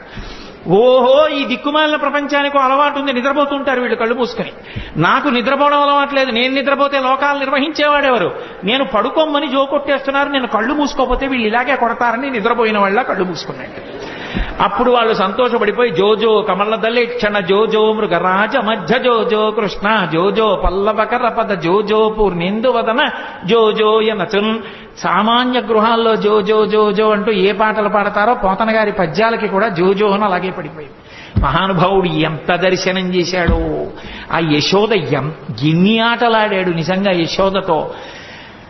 ఎక్కడికో వెళ్ళేవాడు చాటున కూర్చుని ఎవ్వరూ చూడకుండా మట్టి తినేస్తుండేవాడు. బలరాముడు వచ్చి అమ్మ అమ్మ మట్టి తినేస్తున్నాడమ్మా అనేవారు. అమ్మ వెళ్ళి ఆ నోరంతా శుభ్రంగా నోట్లో వేలు పెట్టి కడిగేస్తుంది. అమ్మ ఇలా ఇలా ఇలా పళ్ళ మధ్యలో పెట్టి కంఠం పట్టుకుని ఉంచి ఉమ్ము అని చెప్పి కడిగించి నాలికి ఇలా ఇలాను అనే దవడల్లో ఉన్న మట్టి అంతా తీసేసి వేలు పెట్టి ఇంకెప్పుడు ఇలా అనేది కానీ కొట్టలేకపోయేది. ఎందుకని? సర్వ జగత్తులను నిర్వహించే పరమాత్మ ముఖంలో ఆ సంతోషం ఆ నవ్వు చూసేటప్పటికి ఆవిడ ఏమీ చేయలేకపోయేది. ఆఖరికి ఓ రోజున మళ్ళీ దొంగతనంగా మట్టి తినేస్తున్నాడు. ఆయన భార్యేగా భూకాంత మట్టి తింటున్నాడు. చూశాడు బలరాముడు. అమ్మా అమ్మ మళ్ళీ మట్టి తినేస్తున్నాడమ్మా అన్నయ్య అన్నాడు. ఆ తమ్ముడు మట్టి తినేస్తున్నాడమ్మా. పరిగెత్తుకొచ్చింది యశోద చేయబట్టుకుంది. ఏరా మన్నీటికి భక్షింతువు మన్ నియమము లేల మన్నింతువు అన్నయో సకులును చెప్పెదరన్నామ నేల వేరు పదార్థము లేదే. ఎంత గొప్పగా పడ్డాయండి పోతన గారికి పద్యాలు. ఏరా అన్నయ్య చెప్పాడు, నీ స్నేహితులు చెప్తున్నారు మన్ను తింటున్నావు. ఇది ఎక్కడికి కర్మరా? మన్ను తినడం ఏమిట్రా? చక్కటి వెన్నలేదా ఇంట్లో? పాలు లేవా? ఇటు మట్టి తింటామేమిటి? అంతే ఇలా చూశాడు. అన్నయ్య వంక నేరం చెప్పాడని స్నేహితుల వంక చూశాడు. ఇంత పిల్లాడు కళ్ళకి కట్టినట్టు చూపించారండి పోతన గారు. అమ్మిలా చేయి పట్టుకుని మోకాళ్ళ మీద కూర్చుంది, ఎక్కడికి తప్పించుకోలేడు. తన మీద చాడీలు చెప్పి పట్టించేస్తున్నారని కోపం. అందుకని అమ్మా మన్ను తినంగనే శిశువునో యాకొంటినో వెర్రినో నమ్మంజూడకు వీరి మాటలు మదిన్నీవు కొట్టంగ దారి మార్గము ఘటించి చెప్పెదరు కాదే నిన్మదీయస్య గంధం ఆఘ్రాణము చేసి నా వచనము తప్పైన దండింపవే అన్నాడు. ఏమిటమ్మా నేనేమన్నా పిల్లాన్ని అనుకుంటున్నావా, చేతకాని వాడిని అనుకుంటున్నా? అన్నయ్య తమ్ముళ్ళు అలాగే చెప్తారమ్మా స్నేహితులందరూ. నేనేం మట్టి తినలేదమ్మా, నిజంగా నేను మట్టి తినుంటే అమ్మా నేను నోరు తెరుస్తాను, వాసన చూడమ్మా, నా నోరు వాసన వస్తే నన్ను కొట్టేయమ్మా అన్నాడు. పిల్లాడంత దబాయించంత గబగబగబగబ మాట్లాడేస్తుంటే ముచ్చటేసేసింది శివకి. ఏది నోరు తెరు వాసన చూస్తాను అని నోరు తెరిచారు. పిచ్చి తల్లి వాసన చూద్దామని దగ్గరికి వెళ్ళింది. ఆ లలితాంగి కనుంగొనె బాలుని ముఖముందు జలధి పర్వత వన శిఖి భూగోళ తరణి శశి దిక్పాలాధికారండంబైన బ్రహ్మాండంబున సమస్త బ్రహ్మాండములు నందవ్రజం తను నందుడు కూడా కనబడ్డారు. కలయో వైష్ణవమాయయో ఇతర సంకల్పార్థమో సత్యమో తలపన్నేరగయున్నదానను యశోదాదేవి కానో పరస్థలమో బాలకుడెంత వీని ముఖస్తంభై అజాండమ్ము ప్రజ్వలమయ్యుండుటకేది హేతువో మహాశ్చర్యంబు చింతింపగను. ఆశ్చర్యపోయింది. వీడి పిల్లాడా పరమాత్మ అనుకుంది. తనని ఎక్కడ పరమాత్మ అనుకుంటుందో అమ్మ ప్రేమకి దూరం అయిపోతానని మాయ గమ్మేశాడంతే. చీకటి పడింది. ప్రదోష వేళలో పిల్లలకి అన్నం పెడుతూ పూర్వం చీకటి పడేటప్పటికీ అమ్మా మాధవ కబలం తల్లే అంటూ వచ్చేవారు. ఇంట్లో మిగిలింది ఏమైనా ఉంటే వాళ్ళకి వేసేసేవారు. వాళ్ళు ఆ పిలుపు అది వాళ్ళ రూపం కొంచెం భయంకరంగా ఉండదు. కర్ర పట్టుకుని సాయంకాలం వేళ కుక్కలు వెంటపడతాయని ఓ సిలవర్ పళ్ళం పట్టుకుని వస్తుండేవారు ఇంటి ముందుకి. అమ్మా మాధవ కమలం తల్లే అన్నాడు. అప్పుడే చెప్పింది, ఒరే అన్నం తినరా అని. ఆ కథ చెప్పి ఈ కథ చెప్పి నోట్లో అన్నం పెడదా అంటే అని పెట్టు కూర్చున్నాడు. తింటలేదు అన్నం. కోపం వచ్చి అంది యశోద, భిక్షులు ఒత్తురు ఎచ్చిన భిక్షాపత్రమున వేచి బెగడించి నిన్ను శిక్షింతురని చెప్పిన భిక్షులకని తల్లి కనియు భీతిల్లు నృపా. అవునరా, నేను పిలిచి ముద్దుగా చక్కగా గోరు ముద్దలు కలిపి వెన్న అన్నం పెడితే ఎందుకు తింటావు? కాసేపు ఆగి ముష్టి వాళ్ళు వస్తారు, అమ్మా మాధవ కబలం తల్లి అంటారు. నిన్ను తీసుకెళ్లి వాడి పాత్రలో పారేస్తాడు. వాడు అందులో పెట్టి మూత పెట్టి నిన్ను పట్టుకుపోతాడు. వాళ్ళు ఊరి చివర రావి చెట్టు కింద కూర్చుంటారు బాగా చీకటి పడ్డాక. అప్పుడు మూత ఇస్తారు, నిన్ను అక్కడ కూర్చోమంటారు. వాళ్ళు తెచ్చుకున్న అన్నం అంతా తింటారు. అప్పుడు ఆకలి వేస్తుంది కదా, అప్పుడు బాబు నాకు కూడా కొంచెం పెట్టరా అండి అని అడుగుతూ కానివి నోర్మై అని వాళ్ళు తింటారు. అప్పుడు ఏడుస్తూ కూర్చుంది కానీ అప్పుడు అమ్మ ఉండదుగా పెట్టడానికి అంది. అలా చూస్తున్నాడు. ఈలోగా నిజంగా ఎవడో వచ్చి అమ్మ మాధవ కబలం తల్లి అన్నాడు. ఏదో పట్టుకెళ్ళి వేద్దామని పాప ఆవిడ అటు తిరిగింది. వెనక నుంచి వచ్చి అమ్మని గట్టిగా పట్టేసుకుని రెండు కాళ్ళ మధ్యలో తలపెట్టేసి అమ్మ అమ్మ నన్ను వేసేయకమ్మా మాధవ కబలం తల్లి అంటూ వచ్చిన బిచ్చగాడికి వేసేయకమ్మా అన్నాడు. ఏమిటో పొద్దున్న నోట్లో లోకాలు చూసినట్టు అనిపించింది కానీ నా భ్రాంతి పిచ్చి పిల్లాడి ఇంత భయస్తుడు వీడి నోట్లో లోకాలు ఏమిటని పిచ్చి తల్లి మళ్ళీ మాయ వహించేసి కన్యం కుడుపుతూ పాలు తాగుతూ ఉండేవాడు. మళ్ళీ విశ్వరూప సందర్శనం చేయించాడు తల్లికి. అసలు నిజంగా యశోద ఆడుకున్న ఆటలు విన్న పరీక్షిత్తు గుండెలు బాధేస్తున్నాడు. జగదీశ్వరునకు చన్నిచ్చు తల్లిగా ఏమి నోమునో చెయ్యి యశోద, పుత్రుడంచు అతని పోషించు తండ్రిగా నందుడేమి చేసే నందితాత్మ అని అడిగాడు. ఏమిటి లోకాలని పరిపాలించగలిగినటువంటి పరమేశ్వరుడికి తీసుకెళ్లి నా కొడుకని చెప్పి పాలివ్వడమా? ఈ లోకాలన్నిటికీ ఇలా వేలు చూపించగలిగిన పరమాత్మకి నందుడు వస్తుంటే భయం భయంగా నక్కి నించోడమా? ఆయన చెప్పులు ఇప్పితే తీసి పక్కన పెట్టడమా? నాన్నగారండి నాన్నగారండి అని మంచినీళ్లు తెచ్చివ్వడమా? ఏరా అంటే నాన్నగారండి ఆవుల్ని తీసుకొచ్చాను అని భయం భయంగా చెప్పడమా? ఏం పుణ్యం చేశారయా వీళ్ళిద్దరూ అంటే ధరాద్రోణుల వృత్తాంతం చెప్పవలసి వచ్చింది సుఖబ్రహ్మ. మహానుభావుడు కృష్ణ భగవానుడి లీలలు ఎన్ని లీలలండి, కళ్ళకి కట్టినట్టు వర్ణించారు. నేను ఇన్ని లీలలు ఎందుకు తలకొట్టుకు చెప్తున్నానంటే కృష్ణావతారంలో కృష్ణలీలలు వింటే మనసు మీద దాని ప్రభావం ఉంటుంది అని ఓ వాక్యం చెప్తే దాని అర్థం ఏమిటో బాగా ఆవిష్కరించిన వాడిని కాకుండా పోతానని. అవి వింటున్నప్పుడు మన మనసులో కృష్ణ పరమాత్మ యొక్క ముద్ర ఎలా పడుతుంది, ఆ లీలల వలన మనకి ఎంత ప్రయోజనాన్ని చేకూర్చాలని చేశాడన్న దానికోసం నేను ఈ లీలల్ని ఆవిష్కరించడం జరిగింది. నిజంగా ఆ కాళీయమర్దనంలో వెసదామోదరు పాదగాతనకతుల్ వేవేల చందంబులన్ ప్రసభాటోపముచూప బాపపణ భృచ్చటామండలం వసహం వై పగిలిన్ మళుల్ చదరగా నాస్యంబులన్ శోణితం వెసగన్ దంస్టలు నుగ్గుగాక గరడ వహ్నిజ్వాలికల్ వెల్వడన్. ఆ తోక పట్టుకుని ఆ పడగల మీదకెక్కి ఒక్కొక్క పడగ కిందకి దిగేట్టుగా గుద్ది పైకి లేస్తుంటే మళ్లీ ఎక్కి తొక్కుతుండేవాడు. యమునా బీజ మృదంగ వజ్జములు మ్రోయం తీర గోపౌఘర్ష మనోజ్ఞ ధనితంబు గేయముగ జంచత్కాళి తవ్యాళి రంగ తరంగ తలంబునన్ పశుపతిన్ గంజాక్షు నిర్మద్దనాక్షము హృద్యాద్భుత భీమమై పరగ దివ్యశ్రేణి చూచెందివిన్. అద్భుతమైనటువంటి తాండవం ఆ కాళీయుడి పడగల మీద. ఎన్ని లీలలు ఒకటా రెండా, ఇన్ని లీలలు చేశాడో మహానుభావుడు. ఆఖరికి గోపాల బాలురందరితో కలిసి చల్ది తిండం. మనం ఏదో ఆ కార్తీక మాసం వచ్చేటప్పటికి వనభోజనం అంటాం. అసలు నిజంగా వనభోజనానికి ఆద్యుడెవరు అంటే కృష్ణ పరమాత్మే. గోపాల బాలురందరితో కలిసి ఆ చల్ది బంతులు తినడం కోసమని బయలుదేరాడు. ఏదో ఇంట్లో ఉన్నటువంటి సద్యన్నం ఆవకాయ ముద్దలు పట్టుకుని బయలుదేరారు వాళ్ళందరూ. ఓడి పెసరావకాయ, ఓడి ఆవకాయ, ఒకటి మాగాయ, ఒకటి కాయావకాయ, రకరకాల బూరగాయలు అన్ని పట్టుకుని బయలుదేరారు. అందరూ వెళ్లారు. చిత్రం ఏమిటంటే ఆ పిల్లలకి కృష్ణ పరమాత్మ చెప్తే తప్ప ఆకలేస్తోందన్న విషయం కూడా తెలియదు. ఆ స్వరూపం అటువంటిది. ఎండన్మగ్గితిరకటింబడితిరా రెండు ఎలా విచారింపగా రెండో బాలకులారయనచున్. ఆకలేస్తోంది, మీకు ఎండెక్కిపోయింది, రెండిరా అన్నం తినండిరా అని అందరినీ పిలిస్తే వాళ్ళు ఇలా పంక్తి వేసుకుని తినరు వాళ్ళు. ఎందుకంటే వాళ్ళకి కృష్ణుడు కనపడాలి. అందుకని వాళ్ళు గుండ్రంగా కూర్చుంటారట. పోతన గారు అన్నారు, జలజంత స్థిత కన్నికం తిరిగిరా కూర్చుండి వీక్షించచున్ శిలలున్ పల్లవముల్ లతల్ తీగలు పత్రంబులు పుష్పంబులు కంచంబులుగా భుజించిరతటన్ గోపర్భపుల్ భూవరా. జలజాంత స్థిత కన్నికం తిరిగిరా సంఘంబులయ్యున్న వాళ్ళందరూ ఒక పద్మం ఎలా ఉంటుందో దానికి రేకులు చుట్టూ ఎలా ఉంటాయో అలా ఉంటే మధ్యలో దుద్దులో కృష్ణుడు నించుంటాడు. వాళ్ళకి ఎంత భక్తి అంటే తెలిసో తెలియకో ఆ మధ్యలో నిలబడిన కృష్ణుడు ఏదో పరమాత్మ స్వరూపంగా నిలబడ్డం కాదు. ఆవుల్ని దూడల్ని కాసే కృష్ణుడు ఎలా ఉంటాడో అలాగే మట్టి కాళ్ళతో మట్టి చేతులతో పొద్దున్న స్నానం చేయరు, సాయంకాలం స్నానం చేస్తారు గోపాల బాలురు. అందరితో కలిసి వచ్చి వాళ్ళ మధ్యలో నిలబడి కూర్చుని తినడం కూడా కాదు, అలా నిలబడి కడుపున దిండుగా కట్టిన వలువలో లాలిత వంశనాళంబుజునిపి విమల శృంగంబును వేత్రదండంబును జారిరా నీకడా సంకనిరిగి మీగడ పెరుగుతో మేళవించిన చల్ది ముద్దయా వలిచే తన నయనునిచి చలరేగి కొసరి తెచ్చిన ఊరగాయలు వేళ్ల సందులను తాన నయనునిచి సంగడీల నడుమ చక్కగా కూర్చుండి నర్మభాషణముల నగవు నెరపి యాగభుక్త కృష్ణుడు అమరులు వెరగొంద శైశవంబు మెరసి చల్ది కుడిచే.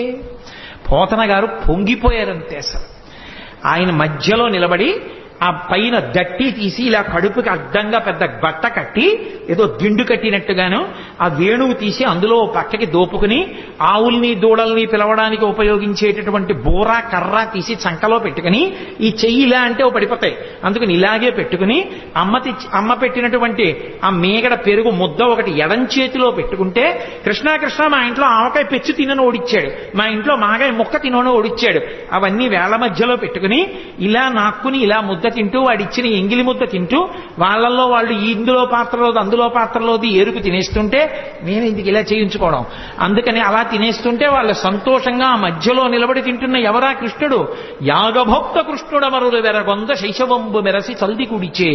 యాగభోక్త అయిన కృష్ణ పరమాత్మ స్వాహాకారంతో ఇస్తే తినవలసిన వాడు గోపాల బాలుల మధ్యలో ఇంగిళ్లు తింటుంటే రంభాదులు నాట్యం చేశారు పైన. ఏమీ ఆశ్చర్యం రా, ఇంతకి కిందకు వచ్చేశాడో పరమాత్మ. ఏ పాములెరుగక ఏ పారుమేటికి పశుల కాపరి ఇంట పాము కలిగే, ఏ కర్మయును లేక వెలయునొక్కటికి జతకర్మంబులు సంభవించే, ఏ తల్లి చనుబాలు ఎన్నడెరుగని ప్రోఢ తల్లి యశోద చన్నుల పాలు త్రావనిరిగే, ఏ హాని వృద్ధుల నెరుగని బ్రహ్మంబు పొదివిటిలో వృద్ధి పొందనుందే, ఏ తపములనైన ఎలమి పండని పంట వల్లవీజనముల వాడపండే, ఏ చదువులనైన ఇట్టిట్టెదనరాని అవయవముల యందు అందముందే.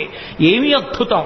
వికారములు లేని పరమాత్మ యజ్ఞభోక్త వీళ్ల మధ్యలో నిలబడి సద్యన్నం తింటున్నాడా అని తెల్లబోయారు. అది కృష్ణావతారం అంటే అంత కిందకొచ్చేసింది. బ్రహ్మగారు ఆశ్చర్యపోయి వాడు పరమాత్మ అని ఆవుల్ని దూడల్ని దాచేశాడు. ఏమీ తెలియని వాళ్ళ వెళ్ళి చూశాడు, ఓహో నా కొడుకు నా నాభికమలంలో పుట్టినవాడు నన్నే మాయి చేద్దామని ఆవుల్ని దూడల్ని పట్టుకుపోయాడు. ఆయన పట్టుకుపోతే నేను సృజించలేనా ఏమనుకున్నాడు. మళ్ళీ ఏ ఆవుల్ని ఏ దూడల్ని ఏ మచ్చలున్నదాన్ని ఏ అలా ఆవుల్ని దూడల్ని చూసి ఇలా వచ్చేటప్పటికి పిల్లల్ని దాచేశాడు. వీళ్ళని దాచేస్తేనే సృజించలేనా ఏమనుకున్నాడు? కరములు పదములున్ శిరంబుల్ లవనగ్నంబుల్ ముఖములున్ కన్నులు ముక్కులున్ శ్రవణముల్ దండనంబర సడ్వేణు విషాణ భూషణ భయో భాషాగుణాఖ్యాన తత్పరతల్ద వీడవకుండ దల్చె విబుడా వత్సర్భకారముల్.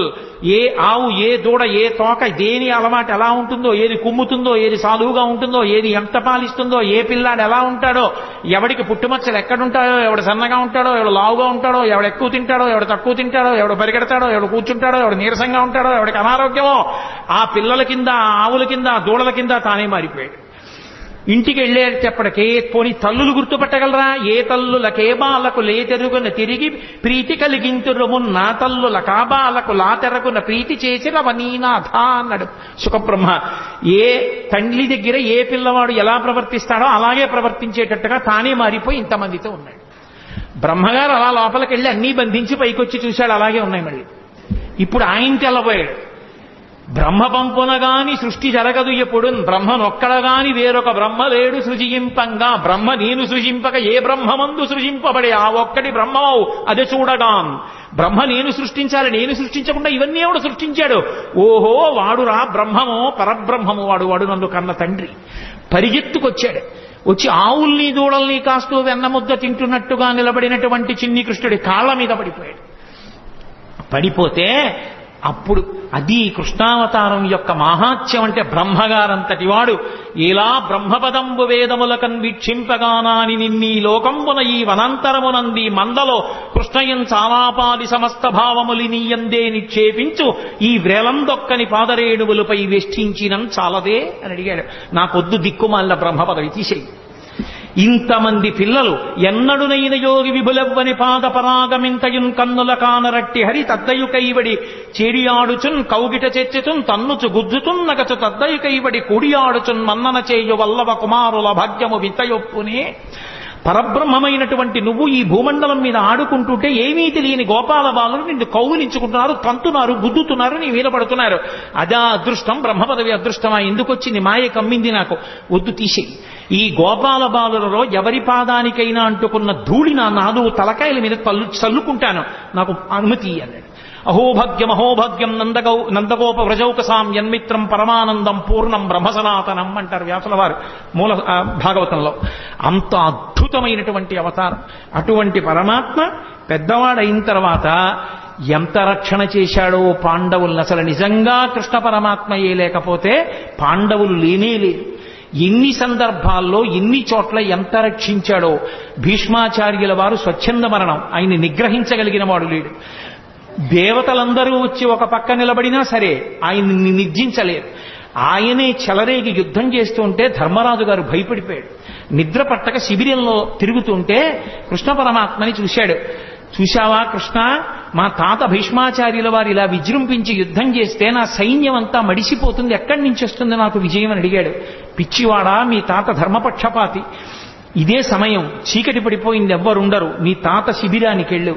తాత ఇలా యుద్ధం చేస్తే మాకెక్కడి నుంచి విజయం వస్తుంది, తాత మార్గం లేదా అని అడుగు.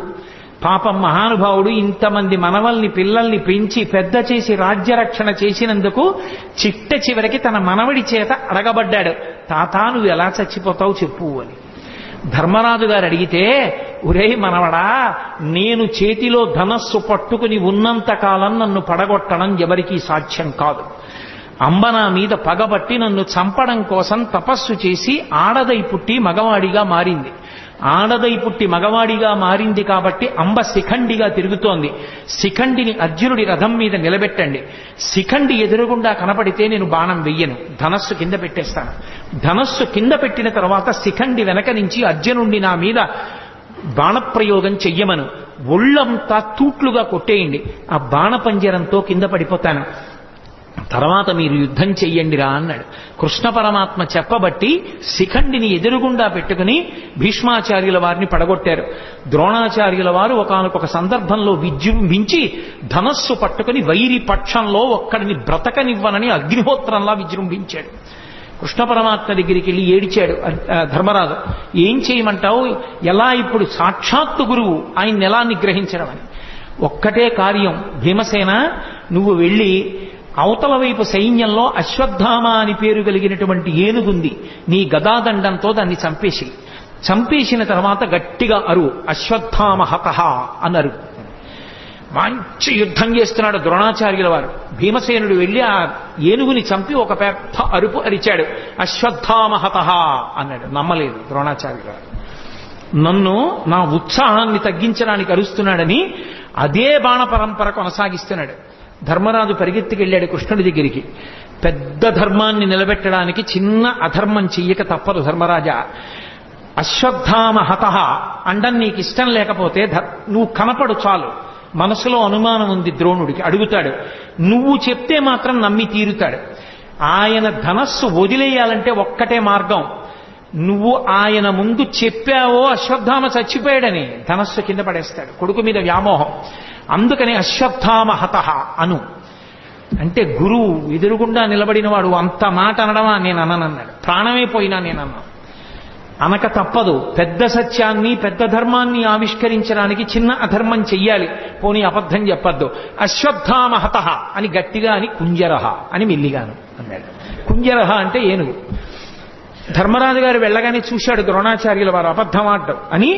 ధర్మరాజా అశ్వత్థామ ఏమయ్యాడన్నాడు. అశ్వత్థామ హతః కుంజరహ అన్నాడు. ధర్మరాజు గారి నోటి వెంట ఆ మాట విన్నాడంతే వదిలిపెట్టేశాడు. వదిలిపెట్టేయడం ఏమిటి, బాణాలు కొట్టేశాడు అర్జునుడు. దృష్టజ్యుమ్నుడు ఒక్క దూకు దూకి ద్రోణాచార్యుల వారి శిరస్సు కోసేశాడు. ద్రోణాచార్యుల వారు చనిపోయారు. ద్రోణాచార్యుల వారే పడిపోకపోతే యుద్ధంలో గెలిపెక్కడిది? ఇవన్నీ ఒకెత్తు. సైంధవుడు యుద్ధానికి వచ్చినప్పుడు పరమశివుడి గురించి తపస్సు చేశాడు. పరమశివుడి గురించి తపస్సు చేసి పంచపాండవుల్ని గెలిచే వరం ఇమ్మన్నాడు. పంచపాండవుల్ని గెలవడం నీ తరం కాదు, పాశుపతాస్త్రం నేనే ఇచ్చే అర్జునుడికి. అర్జునుడిని తక్క మిగిలిన నలుగురిని ఒకరోజు మాత్రం యుద్ధంలో గెలుస్తా ఉన్నాడు. అర్జునుడు దూరంగా ఉండడం చూసి అభిమన్యు కుమారుడు పద్మవ్యూహంలోకి వెళ్తే సైంధవుడు నలుగురిని, ధర్మరాజు, భీముడు, నకులుడు, సహదేవుడిని నలుగురిని లోపలికి వెళ్లకుండా చూసి అభిమన్యుడు చచ్చిపోవడానికి కారణమయ్యాడు. అందుకని సైంధవుడిలో అడ్డుపడ్డాడంటారు. రాత్రి శిబిరానికి తిరిగి వచ్చినటువంటి అర్జునుడు ఏడిచాడు కొడుకు చచ్చిపోయాడని. ఏడిచి మీరు నలుగురు ఎందుకు వెళ్ళి రక్షించలేదని అడిగాడు అన్నల్ని. సైంధవుడు అడ్డుపడ్డాడు, అతనికి వరం ఉందన్నారు. తొందరపడి ప్రతిజ్ఞ చేసేశాడు. రేపు సూర్యాస్తమయానికి నేను సైంధవుడి తల తరగకపోతే నేనే చచ్చిపోతానన్నాడు. అర్జునుడు బానే పడుతున్నాడు ఆ రాత్రి, కృష్ణుడు నిద్రపోలేదు. మహాభారతం చదివితే ఎంత భక్తపరాధీనుడు రా అనిపిస్తుంది. ఆఖరికి అటు ఇటు దొర్లుతూ ఉంటే సారథి దారుకుడు వచ్చి పిలిచాడు. ఎందుకు అలా ఉన్నారని అడిగాడు. ఎలా నిద్రపడుతుంది? తొందరపడి ప్రతిజ్ఞ చేశాడు. ద్రోణాచార్యుల వారు తక్కువడా?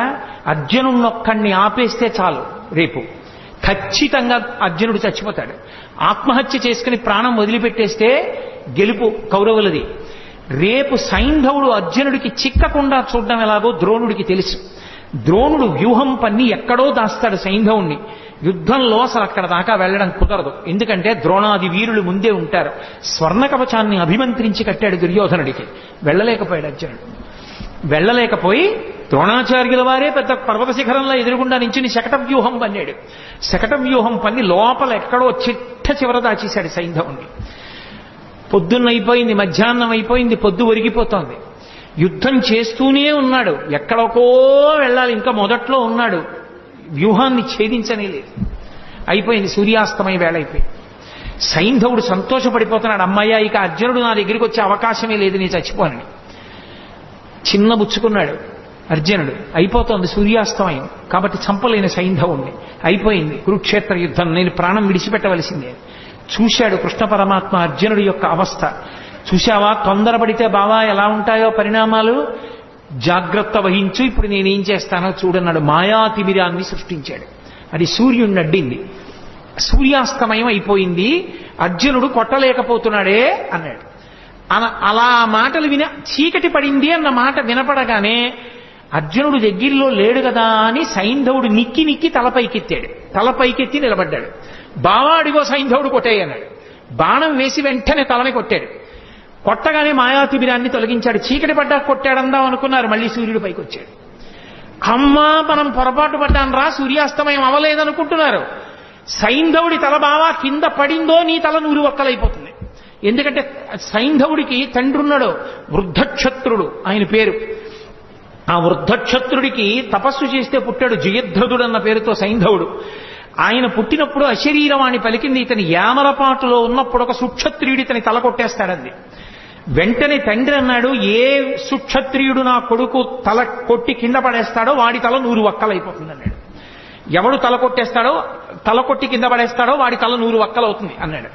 బావా నీకు తెలియదు, వాళ్ళ తండ్రి శాపం ఉందా, తల కింద పడిపోతే నీ తల 100 వక్కలైపోతుంది, అందుకు నా తల కింద పడకుండా బంతులాడన్నాడు. ఓ పక్క యుద్ధం చేస్తూ ఓ పక్క బాణం వేస్తూ సైంధవుడి తల కింద పడకుండా పైన బంతులాడాడు. బావా ఇటు యుద్ధం కష్టంగా ఉంది, పాశుపతాస్త్రం వేసి దీన్ని ఎక్కడో హిమాలయ పర్వతాల అవతల ఉన్నటువంటి ఆ శమంతక పంచకం దగ్గర కూర్చుని అసుర సంధ్య వేళ అవుతోందని సంధ్యావందనానికి కూర్చున్నాడు వృద్ధక్షత్రుడు. ధ్యానంలో ఉన్నాడు. ఆయన చేతుల్లో పడేటట్టు కొట్టు, వాళ్ళ తండ్రి చేతుల్లోనే పడుతుంది తలకాయ అన్నాడు. తిన్నగా పాశుపతాస్త్రం వేస్తే సైంధవుడి తలకాయ వెళ్ళి వృద్ధక్షత్రుడి చేతిలో పడింది. ఇదేమిట్రా అర్ఘ్యమిద్దామంటే చేతిలో తలకాయ పడింది, చెయ్యని ఇలా అన్నాడు కొడుకుని చూసుకోకుండా. ఆయన చేతిలోంచి తల కింద పడింది కాబట్టి ఎవరి చేతిలోంచి తల కింద పడిందో వాడి తల 100 వక్కలవ్వాలి. తండ్రి వృద్ధక్షత్రుడి తలకాయ 100 వక్కలైంది. కృష్ణుడు లేకపోతే అర్జునుడి బతికేమవును, పాండవులేమో. మహానుభావుడు మహాభారత యుద్ధంలో ఒకసారి కాదు ఎన్ని మాటలో కర్ణుడు ఎదురుగుండా నిలబడి ఇంద్రుడిచ్చిన నాగాస్త్రాన్ని ప్రయోగిస్తే నాగాస్త్రం వచ్చేస్తోంది. ఇక అర్జునుడి కంఠం మీదకి వస్తోంది, తల నరికేస్తుంది. వెంటనే తన బొటనవేలు పెట్టి రథాన్ని నొక్కాడు. 5 అంగుళాలు కిందికి దిగిపోయింది. రథం భూమిలోకి దిగిపోతే ఆ వచ్చినటువంటి నాగాస్త్రం అర్జునుడి కిరీటాన్ని కొట్టింది. ఆ కిరీటం కింద పడిపోయింది. అర్జునుడు దక్కాడు. భగదత్తుడు యుద్ధం చేస్తూ వైష్ణవాస్త్రం ప్రయోగించాడు. ఆ వైష్ణవాస్త్రం తిన్నగా వచ్చి అర్జునుడికి కొట్టేస్తుంది. దానికి ఇంకెదురులేదు, అది వచ్చేస్తోంది. కృష్ణ పరమాత్మ అర్జునుడికి ఎదురు నిలబడ్డాడు. నిలబడితే అది వైజయంతిమాలగా పడిపోయింది. అర్జునుడు నింద చేశాడు కృష్ణుణ్ణి. ఏమి కృష్ణ, నీ చేతకాని వాడినా అస్తమానం నువ్వెందుకు అడ్డుకుంటావు, నేను యుద్ధం చేయలేనా, ఏమనుకుంటారు అందరూ నన్ను అడిగాడు. బావా నీకు తెలియదు, ఒకానొకప్పుడు నేను శ్రీ మహావిష్ణువుగా ఉన్నప్పుడు ఈ భూమినంతటినీ పైకి ఉద్ధరించాను కోర మీద. అప్పుడు భూదేవి నా సంపర్కాన్ని అపేక్షించింది. మా ఇద్దరికీ పుట్టిన కొడుకు నరకాసురుడు. ఆ నరకాసురుడు మళ్ళీ తల్లి చేతిలోనే చనిపోవాలి. అందుకే సత్యభామ అన్న పేరుతో భూదేవి వచ్చినప్పుడు ఆవిడ చేతిలో నిహతుడయ్యాడు. నరకాసురుడి కొడుకు భగదత్తుడు. నాకు సంబంధించిన వైష్ణవాస్త్రం అతని చేతిలో ఉంది. ఆ వైష్ణవాస్త్రాన్ని ఎవరూ అడ్డలేరు, నీ సాధ్యం కాదు. అందుకే దానికి నేనే అడ్డెళ్ళి నాలోకే వైజయంతిమాలగా వేసుకున్నాను. ఇప్పుడు సంహరించు భగదత్తుణ్ణి అన్నాడు. మహానుభావుడు అలా సంహరించాడు. అలా భగదత్తుణ్ణి పడగొట్టాడు. వేరొకసారి నారాయణాస్త్ర ప్రయోగం చేశారు. అందరూ గబగబా నారాయణాస్త్రం ఏం చెయ్యాలన్నారు. నారాయణాస్త్రం నుంచి తప్పుచ్చుకోవడానికి ఒక్కటే మార్గం, ఎవరి చేతిలో ఉన్న ఆయుధాలు వాళ్ళు కింద పడేసి రథాల నుంచి దూకేయండి కిందకి.